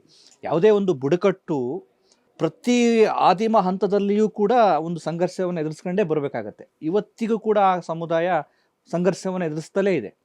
ಮತ್ತು ಇವತ್ತಿನ ನಾಗರಿಕ ಜಗತ್ತಿಗೆ ಹೊಂದಿಕೊಳ್ಳುವುದು ಹೇಗೆ, ಮತ್ತು ಮಾರ್ಪಾಟುಗಳನ್ನ ಮಾಡಿಕೊಂಡು ಹೇಗೆ ತನಗೆ ಬೇಕಾಗಿರುವ ಸಾಮಾಜಿಕ ಹಕ್ಕುಗಳನ್ನು ಪಡೆದುಕೊಳ್ಳುವುದು ಹೇಗೆ ಅನ್ನುವಂಥ ಒಂದು ಅಶಕ್ತ ಸ್ಥಿತಿಯಲ್ಲಿದೆ. ಈಗ ನೋಡಿ, ಈ ಕಮ್ಯುನಿಟಿಗೆ ಒಂದು ಸಾಮಾಜಿಕ ಮಾನ್ಯತೆ ಸಿಗಬೇಕಾಗಿದೆ, ಎಷ್ಟೋ ಸಮುದಾಯಗಳಿಗೂ ಸಿಕ್ಕಿಲ್ಲ. ಅಂದರೆ ಮೀಸಲಾತಿ ಅಂದರೆ ಅದಕ್ಕೆ ಸಾಂವಿಧಾನಿಕವಾಗಿ ಅರ್ಹತೆ ಇದೆ, ಅಂದರೆ ಬುಡಕಟ್ಟು ಮಾನ್ಯತೆ ಇದ್ರೂ ಕೂಡ ಇನ್ನೂ ಸಿಗ್ತಾ ಇಲ್ಲ. ಮತ್ತು ಈ ಕಾಡುಗೊಲ್ಲ ಕಮ್ಯುನಿಟಿಯನ್ನು ಇಟ್ಕೊಂಡು ರಾಜಕಾರಣಿಗಳು ಮಾಡುವಂಥ ಒಂದು ಕುತಂತ್ರಗಳಿದಾವಲ್ಲ, ನಿಮ್ಮನ್ನು ಎಷ್ಟಿಗೆ ಸೇರಿಸ್ತೀವಿ ಅಂತ ಹೇಳೋದು, ಮತ್ತು ದೆಹಲಿಗೆ ನಿಮಗೆ ಬೇಕಾಗಿರುವ ಎಲ್ಲ ಮಾರ್ಪಾಟುಗಳನ್ನು ಕಳಿಸಿ ನಾವು ಮಾಡ್ತೀವಿ ಅಂತ ಹೇಳೋದು, ಮತ್ತು ಸುಮ್ಮನಾಗುವಂಥದ್ದು. ಅದು ಒಂದು ಸಿಗಬೇಕಾಗಿರುವ ಸಾಮಾಜಿಕ ಹಕ್ಕು ಸಾಂವಿಧಾನಿಕವಾಗಿ ಸಿಗದೇ ಇರೋದು ಒಂದು. ಇನ್ನೊಂದು ಜೊತೆಗೆ ಬುಡಕಟ್ಟಾಗಿದ್ರೂ ಕೂಡ ನಾಗರಿಕ ಜಗತ್ತಿನೊಂದಿಗೆ ಹೊಂದಿಕೊಳ್ಳಬೇಕಾಗಿರುವ ಮತ್ತು ಹೊಂದಿಕೊಳ್ಳಲಾಗಿರುವ ತಲ್ಲಣಗಳು ಅದು ಒಂದು. ಜೊತೆಗೆ ಇಂಥದ್ದೇ ಸಮುದಾಯ, ಈ ಉದಾಹರಣೆ ಕಾಡುಗಳ ಸಮುದಾಯದಲ್ಲಿರುವಂತಹ ಸಾಂಸ್ಕೃತಿಕ ಸಂಪತ್ತು, ಅದನ್ನು ಹೆಕ್ಕಿ ತೆಗೆಯುವಂಥ ಜವಾಬ್ದಾರಿ. ಆಮೇಲೆ ವ್ಯವಸ್ಥೆ, ಈ ಸಾಂಸ್ಕೃತಿಕ ವ್ಯವಸ್ಥೆಯಲ್ಲೇ ನಡೆದಿರುವಂಥ ರಾಜಕಾರಣಗಳು, ಅಂದರೆ ಅವಜ್ಞೆ ಮಾಡುವಂಥದ್ದು, ಕೆಲವರನ್ನ ಮುನ್ನೆಲೆಗೆ ತರುವಂಥದ್ದು ಎಲ್ಲ ಇದೆ. ಇವೆಲ್ಲವನ್ನು ಒಟ್ಟಾರೆಯಾಗಿ ನೋಡಿದಾಗ ಈ ಕಮ್ಯುನಿಟಿಯನ್ನು ಸರ್ಕಾರಗಳಾಗ್ಬೋದು, ಚಿಂತಕರುಗಳಾಗ್ಬೋದು ಹೇಗೆ ನೋಡಬೇಕಾಗಿದೆ, ಹೇಗೆ ಮುನ್ನೆಲೆಗೆ ತರಬೇಕಾಗಿದೆ, ಮತ್ತು ಕಮ್ಯುನಿಟಿಲಿರುವಂಥ ಸಮುದಾಯದ ಜನರು ಹೇಗೆ ಚಿಂತನೆ ಮಾಡಬೇಕಾಗಿದೆ ಅಂತ ಅನ್ಸುತ್ತೆ ನಿಮಗೆ? ಒಳ್ಳೆಯ ಒಂದು ವಿಚಾರವನ್ನು ನೀವು ಪ್ರಸ್ತಾಪಿಸಿದ್ದೀರಿ. ವರ್ತಮಾನದ ಒಂದು ಸಂದರ್ಭದಲ್ಲಿ ನೀವು ಆಗಲೇ ಹೇಳಿದಿರಿ, ತುಂಬ ಸಾಂಸ್ಕೃತಿಕ ಸಂಪತ್ತಿನಿಂದ ಕೂಡಿರ್ತಕ್ಕಂತಹ ಒಂದು ಸಮುದಾಯ ಇದು ಅನ್ನುವಂಥದ್ದು. ಇಂಥ ಒಂದು ಸಮುದಾಯವನ್ನು ಇಲ್ಲಿಯವರೆಗೆ ಸಾಮಾಜಿಕವಾಗಿ ಮತ್ತು ಆರ್ಥಿಕವಾಗಿ ಮತ್ತು ರಾಜಕೀಯ ನೆಲೆಯ ಒಳಗಡೆ ತಬ್ಬಿಕೊಳ್ಳೋದಕ್ಕಿಂತ ಹೆಚ್ಚು ತಳ್ಳಿದ್ದೇ ಜಾಸ್ತಿ. ಇವತ್ತಿನ ಒಂದು ಸಂದರ್ಭವನ್ನು ನಾನು ಗಮನದಲ್ಲಿಟ್ಟುಕೊಂಡು ಹೇಳುವಂಥದ್ದಾದರೆ, ಯಾಕೆಂತಂದರೆ ಇವರು ಈ ಎಲ್ಲ ರಂಗಗಳಲ್ಲಿಯೂ ಅತ್ಯಂತ ಹಿಂದುಳಿದಿರ್ತಕ್ಕಂಥ ಒಂದು ಸಮುದಾಯ ಮತ್ತು ಬುಡಕಟ್ಟು ಲಕ್ಷಣಗಳನ್ನು ಹೊಂದಿರತಕ್ಕಂಥದ್ದು. ಇದಕ್ಕಿಂತ ಮೊದಲು ಬೇರೆ ಬೇರೆ ಸಮುದಾಯಗಳು ಇದರ ಸಹೋದರ ಸಮುದಾಯಗಳಾಗಿದ್ದಂಥವರು ಎಸ್ ಟಿ ಮೀಸಲಾತಿಗೆ ಒಳಪಟ್ಟಂತಹ ಸಂದರ್ಭಗಳು ನಮ್ಮಲ್ಲಿ ಇದ್ದಾವೆ. ಆದರೆ ಕಳೆದ ಸುಮಾರು 30 ವರ್ಷಗಳಿಂದ ಆ ಎಸ್ ಟಿ ಮೀಸಲಾತಿಗೆ ಒಳಪಡಿಸಿ ಒಂದು ಸಮುದಾಯವನ್ನು ರಾಜಕೀಯವಾಗಿ ಮತ್ತು ಆರ್ಥಿಕವಾಗಿ ಒಂದು ಮುಂದಕ್ಕೆ ಕೊಂಡೊಯ್ಯುವಂತಹ ಒಂದು ಮುನ್ನೆಲೆಗೆ ಕೊಂಡೊಯ್ಯುವಂಥ ಒಂದು ಪ್ರಯತ್ನಗಳು ಸಮುದಾಯದ ಒಳಗಡೆಯೇ ಸಾಕಷ್ಟು ಆಗಿದ್ದಾವೆ. ಇಂಥ ಒಂದು ಹೊತ್ತಿನಲ್ಲಿ ಏನಾಗಿತ್ತು ಅಂತ ಹೇಳಿದ್ರೆ, ನಿರ್ದಿಷ್ಟವಾಗಿ ಎಸ್ ಟಿ ಮೀಸಲಾತಿಗೆ ಸಂಬಂಧಪಡುವಂತೆ ಈಗಾಗಲೇ ಸಾಕಷ್ಟು ಪ್ರಕ್ರಿಯೆಗಳು ಆಗು ಹೋಗಿದ್ದಾವೆ. ಸಿದ್ದರಾಮಯ್ಯನವರ ಸರ್ಕಾರ ಅದನ್ನು ಕೇಂದ್ರ ಸರ್ಕಾರಕ್ಕೆ ಆ ಮೊದಲ ಅವಧಿಯಲ್ಲಿ ಕಳಿಸಿಕೊಟ್ಟಿದ್ದಾಗಿದೆ. ಅದು ಬೇರೆ ಬೇರೆ ಕಾರಣಕ್ಕೆ ಇಲ್ಲಿನೇ ಕೆಲವರ ಪ್ರತಿರೋಧದ ಒಂದು ಹಿನ್ನೆಲೆಯ ಒಳಗಡೆ ಅದು ಹಾಗೆ ಒಂದು ರೀತಿ ಅದಕ್ಕೆ ನಾವು ಏನು ಹೇಳ್ಬೋದು, ನೆನೆಗುದ್ದಿಗಾಗಿ ಬಿದ್ದಿದ್ದಾವೆ. ಇವತ್ತಿನವರೆಗೂ ಕೂಡ ಸುಮಾರು 15 ವರ್ಷ ಆಯಿತು ಅದು ಹೆಚ್ಚು ಕಮ್ಮಿ ಮುನ್ನೆಲೆಗೆ ಬಂದು, ಇನ್ನೂ ಅದು ಸಾಕಾರಗೊಂಡಿಲ್ಲ ಅನ್ನುವಂಥದ್ದು. ಅದಕ್ಕೆ ಕಾಣದ ಕೈಗಳು ಮತ್ತು ಈ ಸಮುದಾಯ ಬಗ್ಗೆ ಯಾವುದೋ ಒಂದು ಪೂರ್ವಗ್ರಹೀತವಾಗಿರ್ತಕ್ಕಂತಹ ಒಂದು ಮನಸ್ಥಿತಿ ಇರುವಂಥವರ ಕೈವಾಡದ ಒಂದು ಪರಿಣಾಮವಾಗಿ ಇವತ್ತು ಅದು ನೆನೆಗುದಿಗೆ ಬೀಳಬೇಕು. ನೋಡಿ, ಅಂದರೆ ಈ ಕಮ್ಯುನಿಟಿಗಳಿಗೆ ಸಮಸ್ಯೆ ಏನು ಅಂದರೆ, ಯಾರಾದರೂ ಒಂದು ಆಸೆಗಳನ್ನು ತೋರಿಸೋ, ಏನಾದರೂ ಒಂದು ಹೇಳಿದ್ರೆ, ಏನಾದರೂ ನಾವು ನಿಮಗೆ ಇಂಥದ್ದು ಮಾಡ್ತೀವಿ ಅಂದಾಗ ಅವ್ರು ನಂಬಿಡ್ತಾರೆ. ಅಂದರೆ ನಂಬುಗೆ, ಏನೋ ಒಂದು ಆಗತ್ತೆ, ಏನೋ ಒಂದು ಸಹಾಯ ಮಾಡ್ತಾರೆ ಅಂತ. ಅಂದರೆ ಇಚ್ಛಾಶಕ್ತಿ ಇರಲ್ಲ, ಆದರೆ ವಂಚನೆಯ ಜಾಲಗಳು ಜಾಸ್ತಿ ಆಗುತ್ತೆ. ನೋಡಿ, EWS ಅಂತ ಇದೆಯಲ್ಲ, ಎಕನಾಮಿಕಲಿ ವೀಕ್ ಹೌದು. ಸೆಕ್ಷನ್ ಅಂತ ಹೇಳಿದ್ರಲ್ಲ, ಆ ಕಮ್ಯುನಿಟಿಗಳೇನು ಹೋರಾಟಗಳನ್ನು ಮಾಡಲಿಲ್ಲ. ಆದರೆ ಸರ್ಕಾರ ಅವ್ರಿಗೂ ಮೀಸಲಾತಿಯನ್ನು ಕೊಡ್ತು, 10% ಮೀಸಲಾತಿಯನ್ನು ಕೊಡ್ತು. ಅಂದರೆ ಹೋರಾಟಗಳನ್ನೇ ಮಾಡಿಕೊಂಡು ನಮಗೆ ಇಂಥ ಅನ್ಯಾಯ ಆಗಿದೆ, ಇಷ್ಟು ವರ್ಷಗಳಿಗೆ ನಾವು ಅವಜ್ಞೆಗೊಳಗಾಗಿದ್ದೀವಿ, ಕತ್ತಲೆಯಲ್ಲಿದ್ದೀವಿ, ನಮಗೊಂದು ಬುಡಕಟ್ಟು ಹಿನ್ನೆಲೆ ಇದೆ, ಒಂದು ಸಾಂಸ್ಕೃತಿಕ ಅಸ್ಮಿತೆ ಇದೆ, ನಮಗೆ ಸಾಮಾಜಿಕ ವಂಚನೆಯಾಗಿದೆ, ನಮಗೊಂದು ಎಸ್ ಟಿ ಮಾನ್ಯತೆ ಕೊಡಿ ಅಂತೇಳಿ ಈ ಕಾಡುಗೊಲ್ಲ ಸಮುದಾಯ ಕೇಳ್ತಾ ಇದ್ರು ಕೂಡ, ಹೋರಾಟ ಮಾಡ್ತಾಯಿದ್ರು ಕೂಡ ಅವರಿಗೆ ಸಾಮಾಜಿಕ ನ್ಯಾಯ ಕೊಡಲ್ಲ. ಅಂದರೆ ವ್ಯವಸ್ಥೆಗೆ ಇಂಥ ಸಮುದಾಯಗಳ ಪರವಾಗಿ ಸಮುದಾಯಗಳ ಒಂದು ಸ್ಥಿತಿಯನ್ನು ನೋಡುವ ಒಂದು ತಾಯಿ ಗುಣ ಬೇಕಾಗಿದೆ ಅಂತ, ಅಂಥವ್ರು ಬರಬೇಕಾಗಿದೆ ಅನ್ನೋ ಅಂತ ಅನ್ಸುತ್ತೆ. ಆ ತಾಯಿ ಗುಣ ಇರುವಂತಹ ಮನಸ್ಥಿತಿ ಇದೆ ಅಂತ ತೋರಿಸ್ತಾರೆ.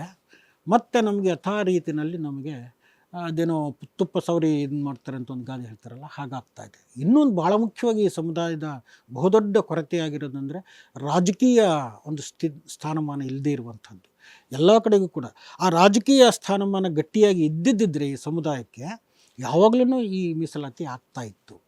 ಇವರನ್ನು ತಬ್ಬಿಕೊಂಡು ಮುಂದೆ ಕೊಂಡೊಯ್ಯುವಂತಹ ವ್ಯಕ್ತಿಗಳು, ರಾಜಕೀಯ ಪರಿಸ್ಥಿತಿಗಳು ನಮ್ಮಲ್ಲಿ ಇಲ್ಲಾಗಿದೆ ಅನ್ನುವಂಥದ್ದು. ಕೇವಲ ಚುನಾವಣೆಯ ಅಸ್ತ್ರವನ್ನಾಗಿ ಮಾಡಿಕೊಂಡು ಈ ಸಮುದಾಯವನ್ನು ಬಳಸಿಕೊಳ್ಳುವಂಥದ್ದೇ ಹೆಚ್ಚು ಹೆಚ್ಚು ಆಗ್ತಾ ಇದೆ.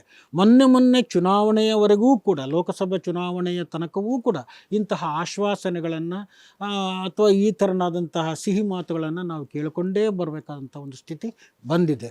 ಇಂಥ ಹೊತ್ತಿನಲ್ಲಿ ಏನಾಗ್ತದೆ, ನಮ್ಮ ಸಮುದಾಯವೂ ಕೂಡ, ಈ ಸಮುದಾಯವೂ ಕೂಡ ಯಾರೋ ಒಬ್ಬರು ನಾನು ಮುನ್ನೆಲೆಗೆ ನಿಂತುಕೊಂಡು ನಿಮಗೆ ಅದನ್ನು ಮಾಡಿಸ್ಕೊಡ್ತೇನೆ, ಇದಕ್ಕೆ ನಾನಿದ್ದೇನೆ ಅಂತ ಹೇಳ್ತಾರೆ, ನಂಬುತ್ತಾರೆ, ಅವರಿಂದ ಹೋಗ್ತಾರೆ. ಅದು ಆಗೋದಿಲ್ಲ. ಈ ಥರ ನೀವು ಹೇಳಿದಿರಿ, ಅವಾಗ ಭಾಳ ಒಳ್ಳೆಯ ಮಾತನ್ನು ಹೇಳಿದಿರಿ. ಈ ತೆರನಾದಂತಹ ಒಂದು ಆಸೆಯನ್ನು ತೋರಿಸ್ಕೊಂಡು ಇವರನ್ನು ಮುಂದೆ ಕರ್ಕೊಂಡು ಹೋಗ್ತಕ್ಕಂಥದ್ದು ಮತ್ತು ಹಿಂದೆ ತಳ್ಳತಕ್ಕಂಥ, ಅದನ್ನು ಗ್ರಹಿಸುವ ರಾಜಕೀಯ ವಿವೇಕ ಪ್ರಜ್ಞೆ ಬಂದಾಗ ಮಾತ್ರ ಬಹುಶಃ ಅದು ಗ್ರಹಿಸುವ ಮತ್ತು ನೀವು ಹೇಳಿದಾಗೆ ರಾಜಕೀಯ ವಿವೇಕ ಈ ಸಮುದಾಯದಲ್ಲಿ ಕೊರತೆ ಇದೆ. ಬಹಳ ಮುಖ್ಯವಾಗಿ ಈ ಸಮುದಾಯದಲ್ಲೇ ಕೊರತೆ ಇದೆ. ಇರುವಷ್ಟು ಸಮುದಾಯದ ಈ ನಾಯಕರುಗಳು ಏನೇ ಇದ್ದಾರಲ್ಲ, ಅವರು ಏಕೀಕೃತವಾದಂತಹ ಒಂದು ಸಂಘಟನೆಯ ಒಳಗಡೆ ಮುನ್ನುಗ್ಗುತ್ತಾ ಇಲ್ಲ. ನಡುಗಡ್ಡೆಗಳು ಜಾಸ್ತಿಯಾಗಿದ್ದಾವೆ. ಬಹುಶಃ ಮುಂದಿನ ದಿನಗಳಲ್ಲಿ ಅಂಥದ್ದೊಂದು ಜಾಗೃತ ಪ್ರಜ್ಞೆ, ರಾಜಕೀಯ ಪ್ರಜ್ಞೆ ಅದೆಲ್ಲ ಬಂದು ಒಂದು ಶಕ್ತಿಯಾಗಿ ರೂಪುಗೊಂಡು ಇಂಥ ಕಮ್ಯುನಿಟಿಗೆ, ಈ ಕಮ್ಯುನಿಟಿಗೆ ಒಂದು ಸಾಮಾಜಿಕ ನ್ಯಾಯ ಸಿಗಲಿ ಅನ್ನುವ ಆಶಯದೊಂದಿಗೆ ಸರ್ ನಾವು ಚರ್ಚೆ ಮಾಡ್ತಾ ಇದ್ವಿ.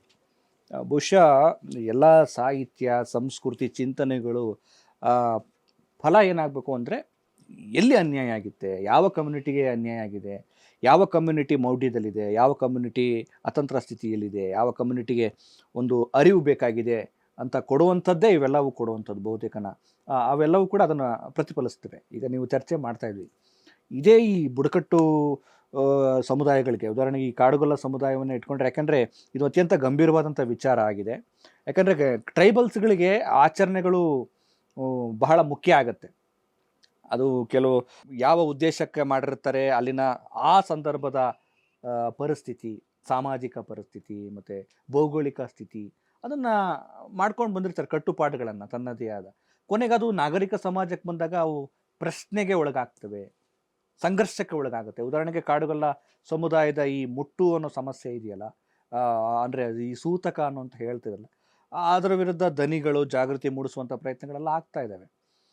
ಆದರೆ ಅವರಿಗೆ ಅದು ಬಹಳ ಮುಖ್ಯ ಆಗುತ್ತೆ. ಈಗ ಒಬ್ಬ ಹರೆಯದ ಹುಡುಗಿ ಮುಟ್ಟಾದರೆ 3 ದಿನ ಹೊರಗಡೆ ಇರಬೇಕು, ಹೆರಿಗೆ ಆದರೆ ಆ ಹೆಣ್ಣು 3 ತಿಂಗಳು ಹೊರಗಡೆ ಇರಬೇಕು, ಗುಡಿಸಲಲ್ಲಿರಬೇಕು. ಆಮೇಲೆ ಸೂತಕಗಳಲ್ಲಿ, ಮದುವೆಗಳಲ್ಲಿ ಅವರು ಹೊರಗಡೆ ಇರಬೇಕು. ಈ ಥರದ ಕಟ್ಟುಪಾಡುಗಳಿವೆ. ಆದರೆ ಆ ಆಚರಣೆಗಳು ಅವರಿಗೆ ತುಂಬ ಅನಿವಾರ್ಯ, ಮಾಡಲೇಬೇಕು, ನಮ್ಮ ದೈವಗಳನ್ನು ಕೇಳ್ತೇವೆ ಅಂತ ಹೇಳ್ತಾರೆ. ಜುಂಜಪ್ಪ ನಮ್ಮ ದೇವರಿಗೆ ಕಣ್ಣು ಕಳಿತಾನೆ, ಅಥವಾ ನಮ್ಮ ದೇವ್ರಿಗೆ ಆಗಲ್ಲ ಇದು ಅಂತ ಹೇಳುವಂಥದ್ದು.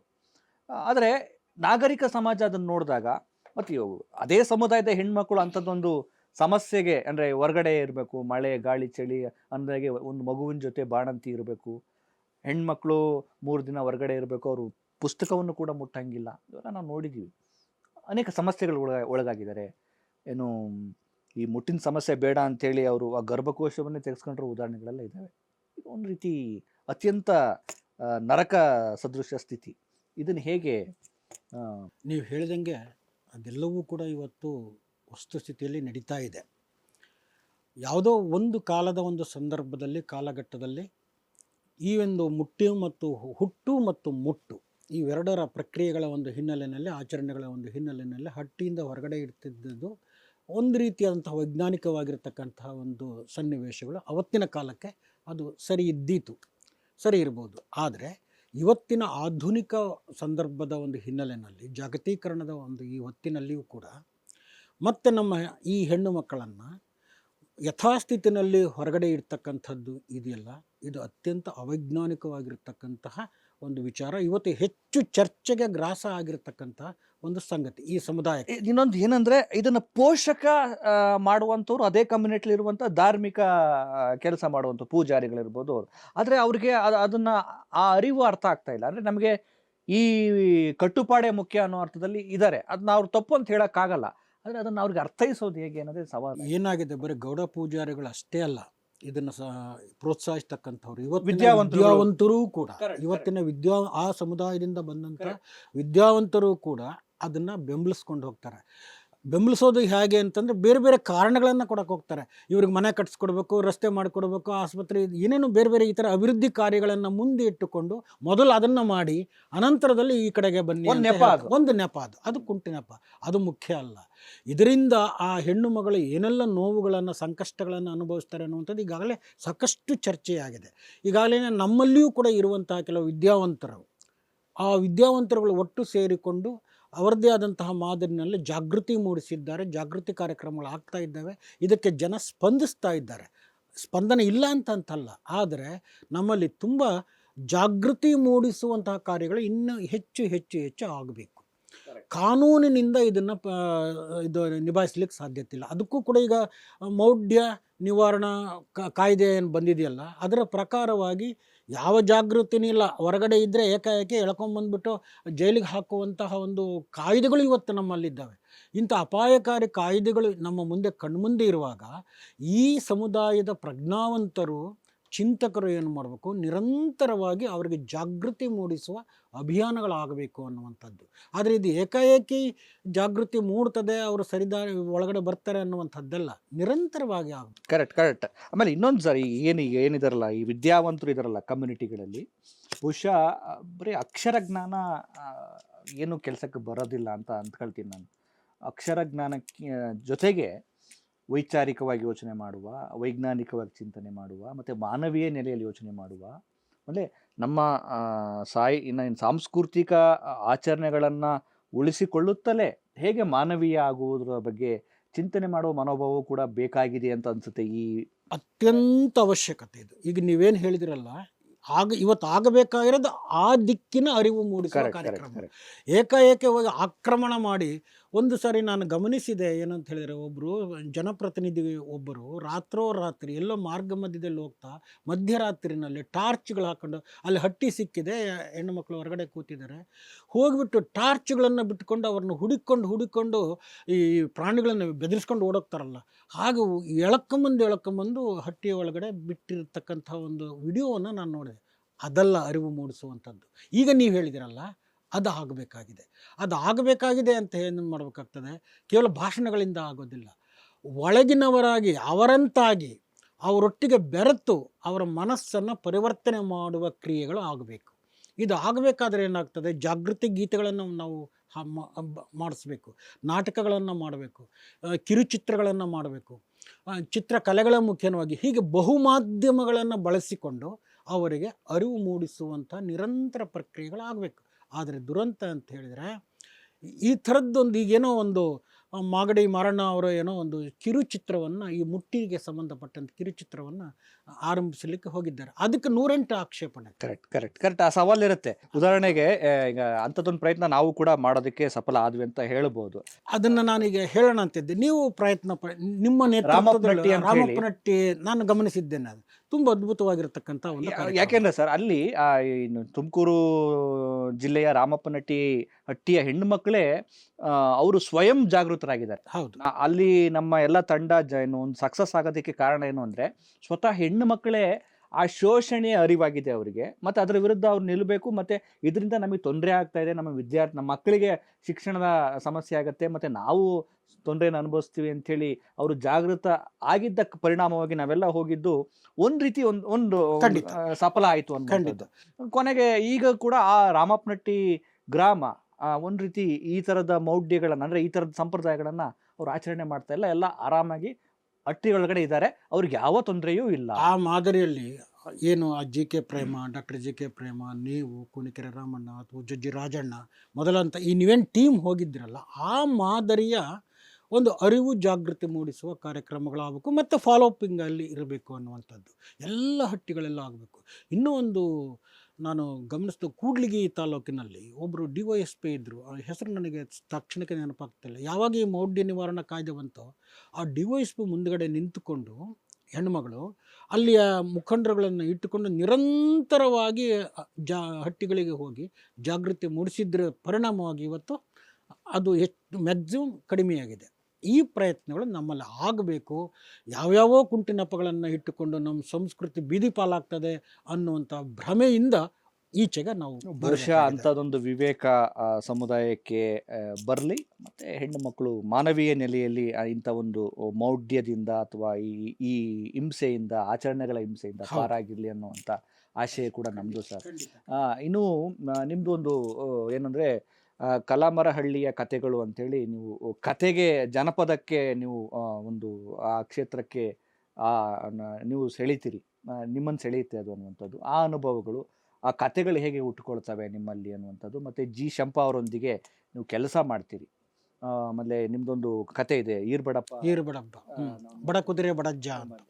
ಈ ಅನುಭವಗಳನ್ನ ಹಂಚ್ಕೊಳ್ಳೋದಾದ್ರೆ ಅದೊಂದು ವಿಶಿಷ್ಟವಾಗಿರ್ತಕ್ಕಂಥ ಒಂದು ಸನ್ನಿವೇಶ. ನಾನು MA ವಿದ್ಯಾರ್ಥಿಯಾಗಿದ್ದಂಥ ಸಂದರ್ಭದಲ್ಲಿ ಜಾನಪದದ ಬಗ್ಗೆ ನಮ್ಮ ಜಿ ಶಂಪಾ ಅವರು ಸರ್ ಅವರು ನಮ್ಮ ಮೇಲೆ ಬಹಳ ಪ್ರಭಾವ ಬೀರಿದಂಥವ್ರು. ಆ ಸಂದರ್ಭದಲ್ಲಿ ಒಂದು ಡೆಸರ್ಟೇಷನ್ ವರ್ಕ್ ಮಾಡಬೇಕಿತ್ತು MAಗೆ. ಆಗ ಅವರು ಒಂದು ಸಲಹೆ ಕೊಟ್ಟರು, ಬೇರೆ ಇನ್ನೇನು ಮಾಡಲಿಕ್ಕೆ ಹೋಗಬೇಡಿ, ನಿಮ್ಮ ಊರಲ್ಲಿ ಯಾರಾದರೂ ಕತೆಗಾರರು, ಹಾಡುಗಾರರು ಇದ್ದರೆ ಅದನ್ನು ಸಂಗ್ರಹ ಮಾಡಿಕೊಂಡು ಬಂದು ಅದನ್ನೇ ಒಂದು ವೈಜ್ಞಾನಿಕ ನೆಲೆ ಒಳಗಡೆ ಸಬ್ಮಿಟ್ ಮಾಡಿ ಅಂತ ಹೇಳಿದರು. ಆಗ ನನಗೆ ಆಲೋಚನೆ ಬಂತು, ನಮ್ಮ ಊರಲ್ಲಿ ಈರ್ಬಡಪ್ಪ ಅಂತ ಹೇಳಿಬಿಟ್ಟು ಒಬ್ಬರು ಒಳ್ಳೆ ಕತೆಗಾರ, ಅತ್ಯುತ್ತಮವಾದಂಥ ಒಬ್ಬ ಕತೆಗಾರ. ನಾವೆಲ್ಲ ಮಕ್ಕಳಾಗಿದ್ದಂಥ ಸಂದರ್ಭದಲ್ಲಿ ಆ ಅಜ್ಜನ ಊರ ಮಧ್ಯದಲ್ಲಿ ಕುತ್ಕೊಂಡ್ಬಿಟ್ಟು ನಮ್ಮ ಅಪ್ಪ ಮತ್ತು ಅವರೆಲ್ಲ ಕುತ್ಕೊಂಡ್ಬಿಟ್ಟು ಕಥೆಯನ್ನು ಹೇಳ್ತಾ ಇದ್ರು, ಅದನ್ನು ನಾವು ಕೇಳಿಸ್ಕೊಳ್ತಾ ಇದ್ವಿ. ಯಾವುದೋ ಒಂದು ರಮ್ಯವಾದಂಥ ಒಂದು ಲೋಕಕ್ಕೆ ಕಥೆಗಳ ಮೂಲಕ ನಮ್ಮನ್ನೆಲ್ಲ ಕರ್ಕೊಂಡು ಹೋಗ್ತಾ ಇದ್ರು. ಆಗ ಆ ಅನುಭವದ ನೆಲೆಯಲ್ಲಿ ನಾನು ಹೋಗಿ ಅವರ ಬಳಿಗೆ ಹೋಗಿ, ಅವಾಗ ಯಾವುದೇ ಆಧುನಿಕ ಸಾಮಗ್ರಿಗಳು ಇರಲಿಲ್ಲ. ಯಾವಾಗ 86 ನಾನು ಈ ಮಾತನ್ನು ಹೇಳ್ತಾರೆ, 86ಗಿಂತ ಮೊದಲು 84 ಪೆನ್ನು ಕಾಗದವನ್ನು ಇಟ್ಟುಕೊಂಡೇ ಅವರಿಂದ ಕಥೆಗಳನ್ನು ಕೇಳಿಸಿಕೊಂಡು ಅವರ ಎದುರುಗಡೆನಲ್ಲೇ ಮೂಲ ಸ್ವರೂಪದಲ್ಲಿ ಅವುಗಳನ್ನು ದಾಖಲಿಸಿಕೊಂಡು ಅದನ್ನು ಡೆಸರ್ಟೇಷನ್ ವರ್ಕ್ಗೆ ಸಲ್ಲಿಕೆ ಮಾಡಿದೆ. ಎಸ್, ಆ ಅನುಭವಗಳನ್ನು, ರಸವತ್ತಾದ ಅನುಭವಗಳು ಹೇಗಿದ್ದವು ಅಂಥೇಳಿ ಚರ್ಚೆಯನ್ನು ಮುಂದುವರಿಸೋಣ. ಸರ್, ನೀವು ಚರ್ಚೆ ಮಾಡ್ತಾಯಿದ್ರಿ, ಅಂದರೆ ಒಂದು ಇಡೀ ಕರ್ನಾಟಕವೇ ಒಂದು ರೀತಿ ಕಥೆಗಳ ಕಾಣದೆ. ಜಾನಪದ ಅಂದರೆ ನಮ್ಮ ಇಡೀ ವಿಶ್ವಕ್ಕೆ ಹೆಗರಣೆಯಾಗುವಷ್ಟು ಸಾಮರ್ಥ್ಯ ಇರುವಂಥ ಕಥೆಗಳು ನಮ್ಮಲ್ಲಿದ್ದಾವೆ. ನೀವು ಆ ಕಥೆನ ಹೆಕ್ಕುವ ಕಾರ್ಯದ ಬಗ್ಗೆ ಮಾತಾಡ್ತಿದ್ರಿ, ಮುಂದುವರಿಸಿ. ಅದನ್ನು ಮುಂದುವರಿಕೆಯಾಗಿ ಹೇಳೋದಾದ್ರೆ, ಅದನ್ನು ಪುಸ್ತಕ ರೂಪದಲ್ಲಿ ನಾವು ಪ್ರಕಟಿಸುವಂಥ ಸಂದರ್ಭ ಬಂತು. ಪುಸ್ತಕವಾಗಿ ಪ್ರಕಟಿಸಿದೆ. ಅದನ್ನು ಒಂದು ಡೆಸರ್ಟೇಷನ್ ವರ್ಕ್ ಒಂದು ಪುಸ್ತಕವಾಗಿ ಪ್ರಕಟ ಆಯಿತು. ಅದಕ್ಕೆ ಜಿ ಶಂಪಾ ಅವರ ಪ್ರೇರಣೆ. ಅದಕ್ಕೆ ಮುಂದೊಂದು ದಿನ ಅದೇ ಜಾನಪದ ಅಕಾಡೆಮಿಯಿಂದ ಅದಕ್ಕೊಂದು ಪುಸ್ತಕ ಬಹುಮಾನವೂ ಬಂತು. ಇರಲಿ, ಆದರೆ ಇವತ್ತು ಜನಪದ ಕಥೆಗಳನ್ನು ಕುರಿತಂತೆ ನಾನು ಬಹಳ ತುಂಬ ವಿಷಾದಕರವಾಗಿ ಒಂದು ಮಾತನ್ನು ಹೇಳಬೇಕಾಗ್ತದೆ.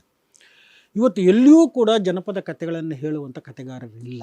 ಕತೆ ಹೇಳೋರಿಲ್ಲ, ಕತೆ ಹೇಳೋರಿಲ್ಲದಂಗೆ, ಕೇಳೋರು ಇಲ್ಲ, ಹೇಳೋರು ಸಂಖ್ಯೆನೂ ಕಡಿಮೆ ಆಗ್ತಾ ಇದೆ. ಕೇಳೋರು ಮೊದಲೇ ಇಲ್ಲ, ಇನ್ನು ಹೇಳೋರು ಇಲ್ಲ. ಇವತ್ತು ನೋಡಿ, ಎಲ್ಲ ಪ್ರಕಾರಗಳಲ್ಲಿ ಜಾನಪದದಲ್ಲಿ ಪುಸ್ತಕಗಳು ಪ್ರಕಟ ಆಗ್ತದವೆ, ಆದರೆ ಜನಪದ ಕಥೆಗಳ ಬಗ್ಗೆ ವಿರಳಾತಿ ವಿರಳ, ಇಲ್ಲವೇ ಇಲ್ಲ. ಆ ಒಂದು ಸ್ಥಿತಿಗೆ ತಲುಪಿದ್ದಾರೆ. ಯಾಕಂದರೆ ಕತೆ ಹೇಳೋರು ಇಲ್ಲ, ಕೇಳೋರು. ಈಗ ನನಗೊಂದು ಕುತೂಹಲ, ಏನು ಈ ಆಧುನಿಕ ಜಗತ್ತಿನ ಮನಸ್ಸುಗಳು ಏನಪ್ಪ, ಏನು ಕಥೆ, ಏನು ಕೇಳಬೇಕು? ನೀವು ಒಟ್ಟಾರೆ ಈ ಜಾನಪದ ಕ್ಷೇತ್ರದಲ್ಲಿರ್ಬೋದು, ಪಾಠ ಮಾಡಿದ ಅನುಭವ ಇರ್ಬೋದು, ಈ ಕಥೆಗಳ ಒಟ್ಟು ಅಂಬೋಣಗಳು ಏನು ಹೇಳುತ್ತವೆ? ಯಾಕೆ ಬೇಕು ಕಥೆಗಳು? ಕಥೆಗಳು ನಮ್ಮನ್ನು ಹೆಂಗೆ ಸಂತೈಸ್ತವೆ? ಕಥೆಗಳೇ ಯಾಕೆ ಬೇಕು ಅನ್ನೋ ನೆಲೆಯಲ್ಲಿ ಹೇಳೋದಾದರೆ ಏನಿದೆ ಕಥೆಗಳಲ್ಲಿ? ಅಂದ್ರೆ ಈಗ ನಾವೆಲ್ಲ ಕೇಳ್ತೀವಿ ಒಬ್ಬ ರಾಜಕುಮಾರನ ಏನು ಜೀವ ಏನು 3 ಸಮುದ್ರವನ್ನು ದಾಟಬೇಕು, ಅಲ್ಲೊಂದು ಗಿಣಿ, ಆ ಗಿಣಿ ಒಳಗಡೆ ಒಂದು ಜೀವ. ಅಂದ್ರೆ ಈ ಒಂದು ರೋಚಕತೆ ಇರುತ್ತೆ, ಅದರ ಆಚೆಗೆ ಇನ್ನೇನೆಲ್ಲ ಇರುತ್ತೆ. ಅದರ ಆಚೆಗೆ ನಾವು ಕಥೆಗಳನ್ನು ನಾವು ಪರಿಶೀಲಿಸುವಾಗ ಕೇಳಲಿಕ್ಕೆ ಒಂದು ಅದ್ಭುತ ರಮ್ಯ ಲೋಕ ಅಲ್ಲಿ ಸೃಷ್ಟಿಯಾಗ್ತದೆ. ಅದು ಜನಪದದ ಕಥೆಗಳ ಸ್ವರೂಪವೇ ಹಾಗೆ ಕರೆಕ್ಟ್. ಆಗಿರ್ತದೆ. ಅನಂತರ ಅಲ್ಲಿ ಕೇಳುವಂಥವರು ಮಕ್ಕಳಾಗಿರ್ತಾರೆ, ಸಾಮಾನ್ಯವಾಗಿ ಮಕ್ಕಳಾಗಿರ್ತಾರೆ, ದೊಡ್ಡವರು ಕೇಳ್ತಾ ಇರ್ತಾರೆ. ಆ ಅದ್ಭುತ ರಮ್ಯ ಲೋಕ ಸೃಷ್ಟಿಸೋದರ ಜೊತೆಗೆ ಜೀವನದ ಒಂದು ಮೌಲ್ಯಗಳು ಕೂಡ ಅದರಲ್ಲಿ ಅಡಕವಾಗಿರ್ತದೆ ಅನ್ನುವಂಥದ್ದು, ಜೀವನ ಮೌಲ್ಯಗಳು. ಆ ಕಥೆಗಾರ ತನ್ನ ಬದುಕಿನಲ್ಲಿ ಕಂಡುಂಡಂತಹ ಅನೇಕ ಅನುಭವಗಳನ್ನು ಈ ರಾಜಾರಾಣಿಯ ಮುಖೇನವಾಗಿ, ಪ್ರಾಣಿಗಳ ಮುಖೇನವಾಗಿ, ಪಕ್ಷಿಗಳ ಮುಖೇನವಾಗಿ ಅನ್ವಯಿಸಿ ಬೇರೊಂದು ರೂಪದಲ್ಲಿ ಕಥೆಗಳನ್ನು ಕಟ್ಕೊಂಡು ಹೋಗ್ತಾ ಇರ್ತಾನೆ. ಒಂದು ಕಾಲ್ಪನಿಕವಾದಂಥ ಒಂದು ಕಥೆಗಳನ್ನು ಕಟ್ತಾ ಇರ್ತಾನೆ. ಅವು ಕಾಲ್ಪನಿಕ ಕಥೆಗಳಾದರೂ ಕೂಡ ಜೀವನ ದ್ರವ್ಯಗಳನ್ನು ಹೊಂದಿರತಕ್ಕಂಥ ಕಣಜಗಳಾಗಿರ್ತವೆ. ಒಂದು ನೀತಿ ಇರುತ್ತೆ, ಮೊರಾಲಿಟಿ ಇರ್ತದೆ, ನೀತಿ ಇರ್ತದೆ ಅನ್ನುವಂಥದ್ದು. ಸುಮ್ಮನೆ ಒಂದು ಕಥೆಯನ್ನು ಹೇಳುವಂಥದ್ದಾದರೆ, ಸುತ್ತಿ ಬರಬೇಡ ನನ್ನ ಮುಂದೆ, ನಿನಗೊಬ್ಬ ಕಾದವನೇ ಮೇಲೊಬ್ಬ ಕಾದವನೇ ನಿನಗಾಗಿ ಅಂತ ಬಿಟ್ಟು, ಅದು ಕಥೆಯಲ್ಲಿ ಬರುವಂಥದ್ದು. ಗಾಣದ ಹುಳನ್ನು ಬೇಟೆಗಳಿಂದ ಹಾಕಿ ಮೀನಿಗೆ ಹಾಕಿ ಬಿಟ್ಟಿರ್ತಾನೆ, ಆ ಮೀನು ಬರ್ತಾ ಇರ್ತದೆ. ಆಗ ಆ ಗಾಣದ ಹುಳು ಹೇಳ್ತದಂತೆ, ಸುತ್ತಿ ಬರಬೇಡ ನನಗಾಗಿ ನಿನಗೊಬ್ಬ ಕಾದವನೇ, ಅದು ಗಾಣದ ಹುಳು ಹೇಳ್ತದೆ, ಮೇಲೊಬ್ಬ ಕಾದವನೇ ನಿನಗಾಗಿ ಅನ್ನುವಂಥ. ನನ್ನನ್ನ ಒಂದು ಅಸ್ತ್ರ ಮಾಡ್ಕೊಂಡು ನಿನ್ನ ಹಿಡಿಯಕ್ಕೆ ಬಿಟ್ಟಿದ್ದಾರೆ. ಇದು ಯಾವುದಕ್ಕೆ ಹೋಲಿಸ್ತಾನೋ ಅಂತ ಹೇಳಿದರೆ ಅದು ಇನ್ನೂ ಒಂದು ರೋಚಕವಾಗಿರ್ತಕ್ಕಂಥದ್ದು. ಇಲ್ಲಿ ಸಮಯದ ಮಿತಿ ಇರ್ತದೆ. ಒಬ್ಬ ಗೌಡ ತನ್ನ ಹೆಂಡತಿಯ ಬಗ್ಗೆ ಅನುಮಾನಗಳಿರ್ತಾವೆ. ಬೇಕು ಅಂತಲೇ ಅವಳನ್ನು ಪರೀಕ್ಷೆ ಮಾಡಲಿಕ್ಕೋಸ್ಕರ ಹೊರಗಡೆ ಹೋಗ್ತೀನಿ ಅಂತ ಹೋಗಿರ್ತಾನೆ. ಇವಳ ಪ್ರಿಯತಮೆ ಮನೆಗೆ ಬಾಗಿಲಿಗೆ ಬರ್ತಾನೆ. ಅವಳು ಎಂಥ ಚತುರೆ ಅಂದರೆ ತಕ್ಷಣಕ್ಕೆ ಇವ್ರಿಗೆ ಗೊತ್ತಾಗ್ತದೆ, ಇವನು ಮೇಲ್ಗಡೆ ಬಂದು ಗವಾಕ್ಷಿ ಅಂತ ಹೇಳ್ತಿರ್ತಾರೆ, ಅಲ್ಲಿ ಕೂತಿರ್ತಾನೆ. ಅದ್ರ ನೆರಳಿನಿಂದಾಗಿ ಈಕೆಗೆ ಗೊತ್ತಾಗ್ತದೆ, ಇವನು ನನ್ನನ್ನು ಮೋಸ ಮಾಡ್ತಾನೆ, ಇಲ್ಲಿ ಬಂದು ಕೂತಿದ್ದೆ, ನನ್ನ ಪರೀಕ್ಷೆ ಮಾಡ್ತಾನೆ ಅಂತ. ಪ್ರಿಯಕರ ಬರ್ತಾನಲ್ಲ, ಕೂಡಲೇ ಬೀಸೋಕ್ಕೆ ಇದನ್ನಿಟ್ಕೊಂಡ್ಬಿಟ್ಟು ಈ ಪದವನ್ನು ಹೇಳ್ತಾಳೆ, ಸುತ್ತಿ ಬರಬೇಡ ನನಗಾಗಿ. ಇಲ್ಲಿ ಪ್ರಿಯಕರನ್ನಿಗಳ ಮಾತು ಅದು, ಮೇಲೊಬ್ಬ ಕೂತವನೇ ನಿನಗಾಗಿ. ಎಂಥ ಒಂದು ಅದ್ಭುತವಾಗಿರ್ತಕ್ಕಂಥ ಒಂದು ಸನ್ನಿವೇಶ, ಎಚ್ಚರಿಕೆ ಕೊಡ್ತಕ್ಕಂಥದ್ದು. ಇದು ತುಂಬ ಈ ಥರದ ಒಂದು ಸನ್ನಿವೇಶಗಳು. ಕಥೆಗಾರ ತನ್ನ ಅನುಭವಗಳನ್ನು ಈ ಮಾದರಿಯ ಪ್ರೇಮ ಕಥೆಗಳು, ಪ್ರಣಯ ಕಥೆಗಳು, ದ್ವೇಷದ ಕಥೆಗಳು, ಈರ್ಷೆಯ ಕಥೆಗಳು, ಬದುಕಿನ ಎಲ್ಲ ಮೌಲ್ಯಗಳು, ಜೀವನವನ್ನು ಸುಖಕರವಾಗಿ ತೂಗಿಸ್ಕೊಂಡು ಹೋಗುವ ಮೌಲ್ಯಗಳು ಕಥೆಗಳಲ್ಲಿ ನಾವು ಕಾಣ್ತೀವಿ. ಫೈನ್ ಸರ್, ನೀವು ಸಂಶೋಧಕರು ಕೂಡ ಹೌದು. ನಿಮ್ಮ ಆಸಕ್ತಿಯದಾಯಕ ಕ್ಷೇತ್ರ, ಹೆಚ್ಚು ಆಸಕ್ತಿ ನೀವು ಫೋಕಸ್ ಮಾಡಿರೋ ಸಂಶೋಧನಾ ಕ್ಷೇತ್ರವು ಕೂಡ ಒಂದು. ಈ ಸಂಶೋಧನೆ ಇವತ್ತಿನ ದಿನಮಾನಗಳಲ್ಲಿ ಯಾವ ದಿಕ್ಕಿನಡೆ ಹೋಗ್ತಾ ಇದೆ? ಆಮೇಲೆ ಜನಪದ ಮತ್ತು ಸಂಶೋಧನೆ, ಆಮೇಲೆ ನೀವು ಜಾನಪದ ಅಕಾಡೆಮಿ ಸದಸ್ಯರು ಕೂಡ ಆಗಿದ್ದೀರಿ. ಆಮೇಲೆ ಈ ಜಾನಪದ ಕಾವ್ಯಗಳು, ನಮ್ಮಲ್ಲಿ ಏನು ಮಹಾಕಾವ್ಯಗಳಿದ್ದಾವಲ್ಲ, ಜುಂಜಪ್ಪನ ಕಾವ್ಯ, ಮೈಲಾರಲಿಂಗನ ಕಾವ್ಯ, ಮಂಟೇಸ್ವಾಮಿ ಕಾವ್ಯ, ಮಾದಪ್ಪನ ಕಾವ್ಯ, ಈ ನೆಲೆಯಲ್ಲಿ ಹೇಗೆ ನೀವು ನೋಡಿದಿರಿ ಜನಪದವನ್ನು ದೃಷ್ಟಿಯಲ್ಲಿ ಕಣ್ಣೋಟವನ್ನು ಇಟ್ಕೊಂಡು ಆ ಕಾವ್ಯಗಳನ್ನು ಮತ್ತು ಸಂಶೋಧನೆಯನ್ನು ಅನ್ನುವಂಥದ್ದು? ಜನಪದದಲ್ಲಿ ಸಂಶೋಧನೆ ಮಾಡಬೇಕಾದ್ರೆ ಕ್ಷೇತ್ರಕಾರಿ ಅತ್ಯವಶ್ಯಕತೆ ಅನ್ನುವಂಥದ್ದು ಒಂದು. ಮೂಲ ಪಠ್ಯಗಳ ಸಂಗ್ರಹಗಳು ಆಗಬೇಕಾಗಿದೆ. ಇವತ್ತಿನ ಸಂದರ್ಭಕ್ಕೆ ಸಂಶೋಧನೆಗಿಂತ ಹೆಚ್ಚು ಆಗಬೇಕಾಗಿರುವಂಥದ್ದು ಇವತ್ತಿನ ಕಾಲ ಪರಿಸ್ಥಿತಿಗೆ ಮೂಲ ಪಠ್ಯಗಳ ಸಂಗ್ರಹ, ಕಾವ್ಯಗಳು. ಈಗ ಹಂಪಿ ವಿಶ್ವವಿದ್ಯಾನಿಲಯ ಪ್ರಕಟಿಸಿದಂತಹ ಬುಡಕಟ್ಟು ಕಾವ್ಯಮಾಲೆಗಳನ್ನು ಹೊರತುಪಡಿಸಿ ಇವತ್ತು ಅಂಥ ಮೌಲ್ಯಯುಕ್ತವಾದಂಥ ಕಾವ್ಯಗಳು ಮತ್ತೆ ಬರಲೇ ಇಲ್ಲ. ಅನೇಕ ಜನ ಈರುಗಾರರ ಕಥನಗಳು ಇದ್ದಾವೆ ನಮ್ಮಲ್ಲಿ. ಜನಪದರಲ್ಲಿ 108 ಈರುಗಾರರಿದ್ದಾರೆ, ಸಾವಿರಾರು ಜನ ಈರುಗಾರರಿದ್ದಾರೆ, ಸಾಂಸ್ಕೃತಿಕ ನಾಯಕರುಗಳಿದ್ದಾರೆ, ಪ್ರತಿನಾಯಕ ಸಂಸ್ಕೃತಿಗಳಿದ್ದಾರೆ. ಇನ್ನೂ ಅನೇಕ ಪಠ್ಯಗಳು, ಮೂಲ ಪಠ್ಯಗಳು ಏನಿದಾವಲ್ಲ, ಆ ಮೂಲ ಪಠ್ಯಗಳ ಸಂಗ್ರಹ ಇವತ್ತು ಅತ್ಯವಶ್ಯಕವಾಗಿದ್ದಾವೆ. ಚಾರಿತ್ರಿಕ ಪಠ್ಯಗಳು ಸಿಗ್ತವೆ ನಮಗೆ, ಅದು ಆಗ್ತಾ ಇಲ್ಲ ಇವತ್ತು. ಆದರೆ ಇವತ್ತು ಅಪವಾದ ಇದೆ, ಎಲ್ಲ ಕಟ್ ಅಂಡ್ ಪೇಸ್ಟ್ ಅನ್ನೋ ಥರದ್ದು. ಕಟ್ ಅಂಡ್ ಪೇಸ್ಟ್ ಸಂಶೋಧನೆ ಅಂತಂದ್ರೆ ಕಟ್ ಅಂಡ್ ಪೇಸ್ಟ್ ಆಗಿದೆ, ತುಂಬಾ ಅವಸರದ ಅಡುಗೆ ಥರ ಆಗ್ತದೆ. ಎಸ್, ಇದರಲ್ಲಿ ಅಕ್ಷರ ಸಹ ಸತ್ಯ, ಒಳನೋಟಗಳು ಇರೋದಿಲ್ಲ, ಒಳನೋಟಗಳು ಇಲ್ಲದೇ ಇರೋದಿಲ್ಲ, ಕಟ್ ಅಂಡ್ ಪೇಸ್ಟು. ಮೇಲ್ಸ್ತರದ ತೇಲು ನೋಟಗಳೇ ಹೆಚ್ಚು ಸಂಶೋಧನೆಗಳನ್ನು ನಾವು ಇವತ್ತು ಕಾಣ್ತಾ ಇದ್ದೇವೆ. ಅವೇ ಅಪ್ರೂವಲ್ ಆಗಿ ಇವತ್ತು ಬರ್ತಾ ಇದ್ದಾರೆ. ಬಹುಶಃ ಅಂತ ಒಂದು ಗಂಭೀರತೆ, ಗಹನತೆ ಬೇಕು ಅಂದರೆ ಮೂಲ ಪಠ್ಯಗಳನ್ನು ಹುಡುಕುವ ಒಂದು ವ್ಯವಧಾನ ಅಥವಾ ಒಂದು ಧ್ಯಾನ ಅಗತ್ಯತೆ ಇದೆ, ಮತ್ತು ಅಂಥ ಹುಡುಕಾಡುವಿಕೆ ಬೇಕಾಗಿದೆ ಅಂತ ಅಂತೀರಿ. ಆಮೇಲೆ ಕುಲ ಕಥನಗಳ ಬಗ್ಗೆ ನಾವು ಹೇಳುವಾಗ, ಸಮುದಾಯಗಳನ್ನು ಕುರಿತಂತೆ ಹೇಳುವಾಗಲೂ ಕೂಡ ಅವರ ಕುಲ ಚಿಹ್ನೆಗಳು ಮತ್ತು ತಳಿವಿಜ್ಞಾನ ಮತ್ತು ಅಂತರ್ಶಿಸ್ತೀಯ ಅಧ್ಯಯನಗಳು, ಇವೆಲ್ಲವನ್ನೂ ಒಳಗೊಂಡಂತೆ ಆಳ ಅಧ್ಯಯನಗಳು ಬೇಕಾಗಿದೆ. ಅದು ಇವತ್ತು ಕಡಿಮೆ ಆಗ್ತಾ ಇದೆ ಅನ್ನುವಂಥದ್ದು. ಆಶಯವಾರು ಒಳಗಡೆ ಹೊಕ್ಕು ಅವುಗಳ ಹಿನ್ನೆಲೆಯನ್ನು ಹೆಕ್ಕಿ ತೆಗಿಬೇಕಾಗ್ತದೆ. ಯಾಕೆ ಆ ನೆಲೆಯಲ್ಲಿ ಇವತ್ತಿನ ಸಂಶೋಧಕರು ಗೊತ್ತಿಲ್ಲ ರೂಪುಗೊಳ್ತಿದಾರ ಅಥವಾ ಏನು ಕೊರತೆ ಕಾಣ್ತಾ ಇದೆ ಅಂತ? ಭಾಳಷ್ಟು ಕೊರತೆಗಳು ಇದ್ದ, ಭಾಳ ಮುಖ್ಯವಾಗಿ ನಮ್ಮ ಮಾರ್ಗದರ್ಶಕರ ಒಂದು ಸನ್ನಿವೇಶಗಳು ಇಲ್ಲಿ ಎದುರಾಗ್ತದೆ. ಹಾಗೇನೇ ಅಧ್ಯಯನದ ಕೊರತೆ ಇವತ್ತು ಭಾಳ ಕಾಣ್ತಾ ಇದೆ. ಇವತ್ತು ಯಾರು ಸಂಶೋಧನೆ ಮಾಡಲಿಕ್ಕೆ ಹೋಗ್ತಾ ಇರ್ತಾರೋ ಅವರೇ ಕೇಳ್ತಾರೆ, ಮಾರ್ಗದರ್ಶಕರು ನನಗೊಂದು ಟಾಪಿಕ್ ಕೊಡ್ರಿ ಅಂತ ಬಿಟ್ಟು ಅವ್ರನ್ನೇ ಕೇಳ್ತಿರ್ತಾರೆ, ನನಗೊಂದು ಟಾಪಿಕ್ ಆಯ್ಕೆ ಮಾಡ್ಕೊಳ್ಳಿ. ಯಾವತ್ತು ಗೈಡ್ ಟಾಪಿಕ್. ನೀವು ಕೂಡ ಗೈಡ್ ಆಗಿ ಕೆಲಸ ಮಾಡಿದ್ದೀರಿ? ನಾನು ಗೈಡ್ ಆಗಿ ಕೆಲಸ ಮಾಡಿದ್ದೇನೆ, ಮಾರ್ಗದರ್ಶಕರಾಗಿ. ಖಂಡಿತವಾಗಿ ನೋಡ್ತಾ ಇದ್ದೀನಲ್ಲ, ಭಾಳ ಗೈಡ್ಗೂ ಕೂಡ ಇವತ್ತು ಭಾಳ ಸಂಕಷ್ಟಗಳು ಎದುರಾಗ್ತಾ ಇದ್ದಾವೆ. ಇವತ್ತು ಬರುವಂತಹ ವಿದ್ಯಾರ್ಥಿಗಳು ಏನಿದಾರಲ್ಲ, ಸಂಶೋಧನಾರ್ಥಿಗಳು ಏನಿದಾರಲ್ಲ, ಅವ್ರಿಗೆ ಆಳ ಅಧ್ಯಯನದ ಕೊರತೆ ತುಂಬ ಇದೆ, ತೀವ್ರವಾಗಿ ಕಾಡ್ತಾ ಇದೆ. ಈವನ್ ಮಾಸ್ಟರ್ ಡಿಗ್ರಿಯ ಹಂತದಲ್ಲಿಯೇ ಅವರಿಗೆ ಅಧ್ಯಯನದ ಕೊರತೆ ಕಂಡು ಬಂದಿರ್ತದೆ. ಇನ್ನು ಸಂಶೋಧನೆ ಮಾಡಲಿಕ್ಕೆ ಬಂದಾಗಲಂತೂ ಕೂಡ ಅದು ತೀವ್ರವಾಗಿರ್ತದೆ. ಯಾರೋ ಒಬ್ಬರು ಬೆರಳೆಣಿಕೆಯಷ್ಟು ತುಂಬ ಆಳಕ್ಕೆ ಇಳಿದು ವಿಭಿನ್ನ ನೆಲೆಯ ಒಂದು ಅಧ್ಯಯನಗಳನ್ನು, ಹೊಸ ಶೋಧಗಳನ್ನು ಸಮಾಜಕ್ಕೆ ಕೊಟ್ಟಿರೋದು ಇದೆ, ಇಲ್ಲ ಅಂತಲ್ಲ, ಆದರೆ ತುಂಬ ವಿರಳಾತಿ ವಿರಳ. ಹಾಗಾಗಿ ಇವತ್ತು ಸಂಶೋಧನಾ ಕ್ಷೇತ್ರ ಹೆಚ್ಚು ಹೆಚ್ಚು ಪರಿವರ್ತನೆ ಆಗಬೇಕಾಗಿದೆ. ನಾವು ಮಾಮೂಲಿ ತೇಲು ನೋಟದ ಗ್ರಹಿಕೆಗಿಂತ ಆಳವಾಗಿ ಇಳಿದು ಸಂಶೋಧಿಸುವ ಮನಸ್ಥಿತಿ ಇಟ್ಕೊಳ್ಬೇಕಾಗ್ತದೆ. ಅನ್ಯಶಿಸ್ತೀಯ ಅಧ್ಯಯನಗಳು ಇವತ್ತು ಬೇಕಾಗಿದೆ. ತುಂಬ ಸಂತೋಷ ಸರ್. ಈಗ ನೀವು ಇನ್ನು ಬೋಧಕರಾಗಿ ಕೆಲಸ ಮಾಡಿದ್ದೀರಿ. ಹಳೆಗನ್ನಡ, ಕನ್ನಡ ಸಾಹಿತ್ಯ, ಸಂಸ್ಕೃತಿ, ಪರಂಪರೆ, ಅದರ ಪೂರ್ವ ಸೂರಿಗಳ ಒಂದು ಬರಹ, ಇವೆಲ್ಲವನ್ನು ಅಧ್ಯಯನ ಮಾಡಿದ್ದೀರಿ. ಇವತ್ತಿನ ಈ ಕೇಡುಗಳಿಗೆ, ಸಮಾಜದ ವಿಷಮತೆಗೆ ಆ ಸಾಹಿತ್ಯ ಪಠ್ಯ ಹೇಗೆ ಮದ್ದಾಗ್ಬೋದು, ಹೇಗೆ ಚಿಕಿತ್ಸಕ ಆಗ್ಬೋದು? ಸ್ವಲ್ಪ ಉದಾಹರಣೆ ಕೊಡ್ತಾ ಹೇಳ್ಬೋದ್ರೆ, ಏನನ್ನ ಹೇಳ್ತವವು, ಏನನ್ನ ಧ್ವನಿಸ್ತವೆ ಅನ್ನೋದು. ಇವತ್ತಿನ ಪಠ್ಯಗಳು ಏನಾಗ್ತಿದ್ದಾವೆ ಅಂತಂದರೆ, ಏಕ ಭಾಷೆ, ಏಕ ಸಂಸ್ಕೃತಿ, ಏಕ ಮೊದಲಾದಂತಹ ಪರಿಕಲ್ಪನೆಯ ಒಳಗಡೆ ರೂಪಿಸುವಂತಹ ಪಠ್ಯಗಳು ಬರ್ತಾ ಇದ್ದಾವೆ ವಿಶ್ವವಿದ್ಯಾನಿಲಯಗಳಲ್ಲಿ ಅಥವಾ ಪ್ರಾಥಮಿಕ ಶಿಕ್ಷಣದಲ್ಲಿ ಅನ್ನುವಂಥದ್ದು. ಮೂಲಭೂತವಾದಿ ಮನಸ್ಥಿತಿಯ ಸಂಗತಿಗಳು ಹೆಚ್ಚು ಹೆಚ್ಚು ಅಡಕ ಆಗ್ತಾ ಇದ್ದಂತಹ ಒಂದು ಸಂದರ್ಭ ಇತ್ತು. ಅದಾಗಬಾರ್ದು. ಬಹುತ್ವದ ಪರಿಕಲ್ಪನೆಯ ವಿಶಾಲತೆಯ ರಾಷ್ಟ್ರೀಯತೆಯನ್ನು ಬಿಂಬಿಸ್ತಕ್ಕಂತಹ ಸಮುದಾಯಗಳನ್ನು ಮತ್ತು ವಿಚಾರಶೀಲತೆಗಳನ್ನು, ವೈಚಾರಿಕ ಪ್ರಜ್ಞೆಯನ್ನು ಮೂಡಿಸುವಂತಹ ಸಂಗತಿಗಳು ಇರುವ ಪಠ್ಯಗಳು ಬಂದಾಗ ಮನುಷ್ಯ ಪ್ರೀತಿ ಹೆಚ್ಚಾಗ್ತದೆ, ಮಾನವ ಸಂಬಂಧಗಳು ಹೆಚ್ಚಾಗ್ತದೆ, ಇತಿಹಾಸದ ಪ್ರಜ್ಞೆ ಹೆಚ್ಚು ಹೆಚ್ಚು ಆಗ್ತದೆ, ಸಾಮಾಜಿಕ ಸಂಬಂಧಗಳು ಬೆಳ್ಕೊಂಡು ಹೋಗ್ತಾ ಇರ್ತವೆ. ಆದರೆ ಅಂತಹ ಪಠ್ಯಗಳು ಯಾವುದೋ ಒಂದು ಕಾಲದಲ್ಲಿ ಅವು ನಿಷ್ಕ್ರಿಯ ಆಗಿದ್ದು, ಮತ್ತೆ ಈಗ ಮುನ್ನೆಲೆಗೆ ಬರ್ತಾ ಇದ್ದಾವೆ, ಮುಂಚಲನೆಗೆ ಬರ್ತಾ ಇದ್ದಾವೆ ಅನ್ನುವಂಥದ್ದು. ಬುದ್ಧ ಹೇಳ್ಬೋದು, ಬುದ್ಧನ ಹೌದು, ರಾಘವಾಂಕ ಹೇಳ್ಬೋದು, ಮತ್ತೆ ಬಸವಣ್ಣವ್ರು ಹೇಳ್ಬೋದು. ನಮ್ಮ ಈ ಕನ್ನಡದ ಒಟ್ಟಾರೆ ನಮ್ಮ ಈ ಪರಂಪರೆ ಇದೆಯಲ್ಲ, ಎಲ್ಲ ಶತಮಾನಗಳ ಪರಂಪರೆ ಆಶಿಸಿದ್ದು ಸಮಾನತೆ, ಮಾನವ ಪ್ರೀತಿ, ತರತಮವಿಲ್ಲದಂತಹ ಒಂದು ಸಮಾಜ. ಇವನ್ನೆಲ್ಲ ಬುದ್ಧನಾದಿಯಾಗಿ ಅಂಬೇಡ್ಕರ್ ತನಕವೂ ಕೂಡ, ನಮ್ಮ ಕುವೆಂಪು ಅವರ ತನಕವೂ ಕೂಡ, ಇತ್ತೀಚಿನ ಸಂದರ್ಭಗಳಲ್ಲಿ ಕೂಡ ವೈಚಾರಿಕ ಪ್ರಜ್ಞೆಯನ್ನು ಬಹಳ ವಿಶೇಷವಾಗಿ ಪ್ರಜ್ಞೆ ಮೂಡಿಸಿದಂಥವ್ರು. ಆ ಸಂಗತಿಗಳನ್ನು ಪಠ್ಯಗಳಲ್ಲಿ ನಾವು ಆ ಪ್ರಜ್ಞೆ ವಿದ್ಯಾರ್ಥಿಗಳಿಗೆ ಬರ್ತಾ ಇದೆಯಾ? ನೀವು ಇವತ್ತು ಬರ್ತಾ ಇಲ್ಲ. ಬಂದಿದ್ರೆ ಸಮಾಜದಲ್ಲಿ ರಿಫ್ಲೆಕ್ಟ್ ಆಗಬೇಕಾಗಿತ್ತು. ಹೌದು, ಇವತ್ತು ಬರ್ತಾ ಇಲ್ಲ. ಯಾಕೆ ಬರ್ತಾ ಇಲ್ಲ ಅಂತ ಹೇಳಿದ್ರೆ, ಇವತ್ತಿನ ವಿದ್ಯಾರ್ಥಿಗಳ ಮನೋಭೂಮಿಕೆಯಲ್ಲಿ ಈ ಧರ್ಮದ, ವಿಷಧರ್ಮದ, ಆರೋಗ್ಯಪೂರ್ಣ ಧರ್ಮದ ಅಪವ್ಯಾಖ್ಯಾನಗಳು ಜಾಸ್ತಿ ಆಗ್ತದವೆ. ಇತಿಹಾಸದ ಅಪವ್ಯಾಖ್ಯಾನಗಳು ಜಾಸ್ತಿ ಆಗ್ತಾ ಇದ್ದಾವೆ.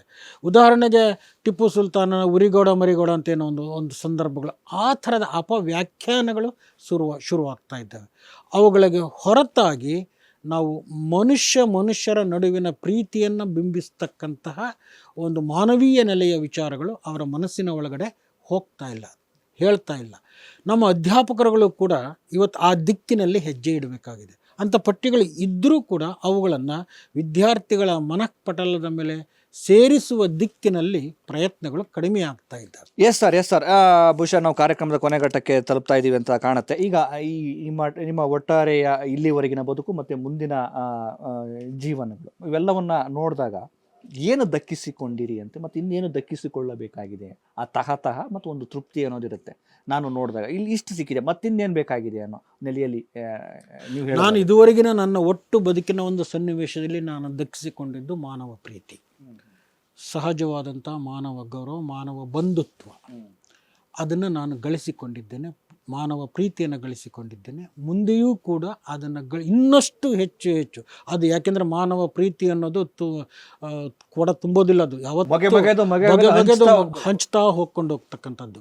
ನನ್ನ ಮುಖ್ಯ ಉದ್ದೇಶವೇ ಅಷ್ಟೇ, ಮಾನವ ಪ್ರೀತಿಯ ಒಳಗಡೆ, ಮಾನವ ಬಂಧುತ್ವದ ಒಳಗಡೆ, ಒಟ್ಟು ಬಂಧುತ್ವ, ಹಿಂದೂ, ಮುಸ್ಲಿಂ, ಕ್ರೈಸ್ತ, ಅಥವಾ ಯಾವುದೇ ಜಾತಿಗಳಾಗಿರಲಿ, ಜಾತ್ಯತೀತ ನೆಲೆಯ ಒಳಗಿನ ಮಾನವ ಪ್ರೀತಿಯನ್ನು ನಾನು ಗೌರವಿಸಿಕೊಂಡಿರ್ತಕ್ಕಂಥವನು, ಗೌರವಿಸುವಂಥವನು. ಎಸ್ ಸರ್, ನನ್ನ ಕಾರ್ಯಕ್ರಮದ ಕೊನೆ ಘಟ್ಟದಲ್ಲಿ ಇದ್ದೇವೆ ನಾವು. ಈ ಒಂದು ಏನು ಆಪ್ತತೆಯ ಮಾತುಕತೆ ಮತ್ತು ನಮ್ಮ ಅನುಭವ, ನಮ್ಮ ಈ ಆಪ್ತತೆ ಮಾತುಕತೆಯ ಅನುಭವ ಮತ್ತು ನಮ್ಮ ವೀಕ್ಷಕರಿಗೆ ನಿಮ್ಮ ಏನಾದರೂ ಚಿಂತನೆಗಳು, ಹಿತನುಡಿಗಳನ್ನು ಏನಾದರೂ ಹಂಚ್ಕೊಳ್ಳೋದಾದರೆ? ನಾನು ಒಂದು ಮಾತನ್ನು ಹೇಳಲಿಕ್ಕೆ ಇಷ್ಟಪಡ್ತೀನಿ.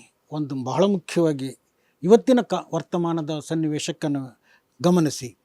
ಹಿಂದುವಿನ ಕೊರಳಲ್ಲಿ ಮುಸ್ಲಿಮನ ಹಾಡು ಬರಬೇಕು, ಹಿಂದುವಿನ ಕೊರಳಲ್ಲಿ ಮುಸ್ಲಿಮನ ಹಾಡು ಬರಬೇಕು, ಮುಸ್ಲಿಮನ ತಾಳದಲ್ಲಿ ಕ್ರಿಸ್ತನು ಕುಣಿಯಬೇಕು. ಹಿಂದೂ, ಮುಸ್ಲಿಂ, ಕ್ರೈಸ್ತ ಜನರ ಪ್ರೀತಿಯಲ್ಲಿ ಬುದ್ಧ ನಗುತ್ತಿರಬೇಕು.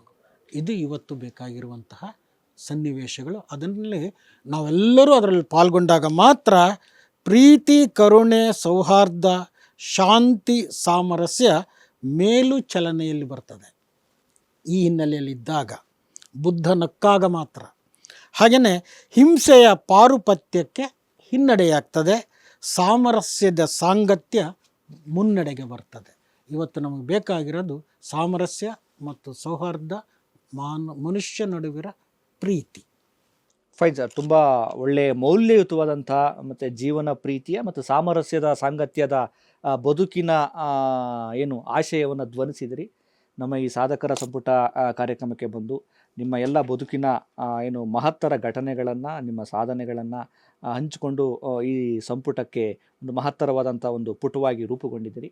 ನಿಮ್ಮ ಬದುಕು ಇನ್ನಷ್ಟು ವ್ಯಾಪಿಸಿಕೊಳ್ಳುತ್ತಾ ನಿಮಗೆ ಗೌರವ ಸನ್ಮಾನಗಳು ಸಿಗಲಿ, ಮತ್ತು ನಿಮ್ಮ ಈ ಎಲ್ಲ ಕೆಲಸ ಕಾರ್ಯಗಳು ಮತ್ತಷ್ಟು ಕ್ರಿಯಾಶೀಲವಾಗಿ ಹೀಗೆ ನಡೀತಿರಲಿ ಅಂತೇಳಿ ಆಶಿಸ್ತಾ, ನಮ್ಮ ಈ ಒಂದು ಆಪ್ತ ಸಂವಾದಕ್ಕೆ, ಸಾಧಕರ ಸಂಪುಟ ಕಾರ್ಯಕ್ರಮಕ್ಕೆ ಬಂದು ನಿಮ್ಮ ಸಮಯವನ್ನು ನಮಗೆ ಕೊಟ್ಟು ನಿಮ್ಮ ಎಲ್ಲ ಚಿಂತನೆಗಳನ್ನು ಹಂಚಿಕೊಂಡಿದ್ದಕ್ಕೆ ನಿಮಗೆ ಧನ್ಯವಾದಗಳು ಸರ್.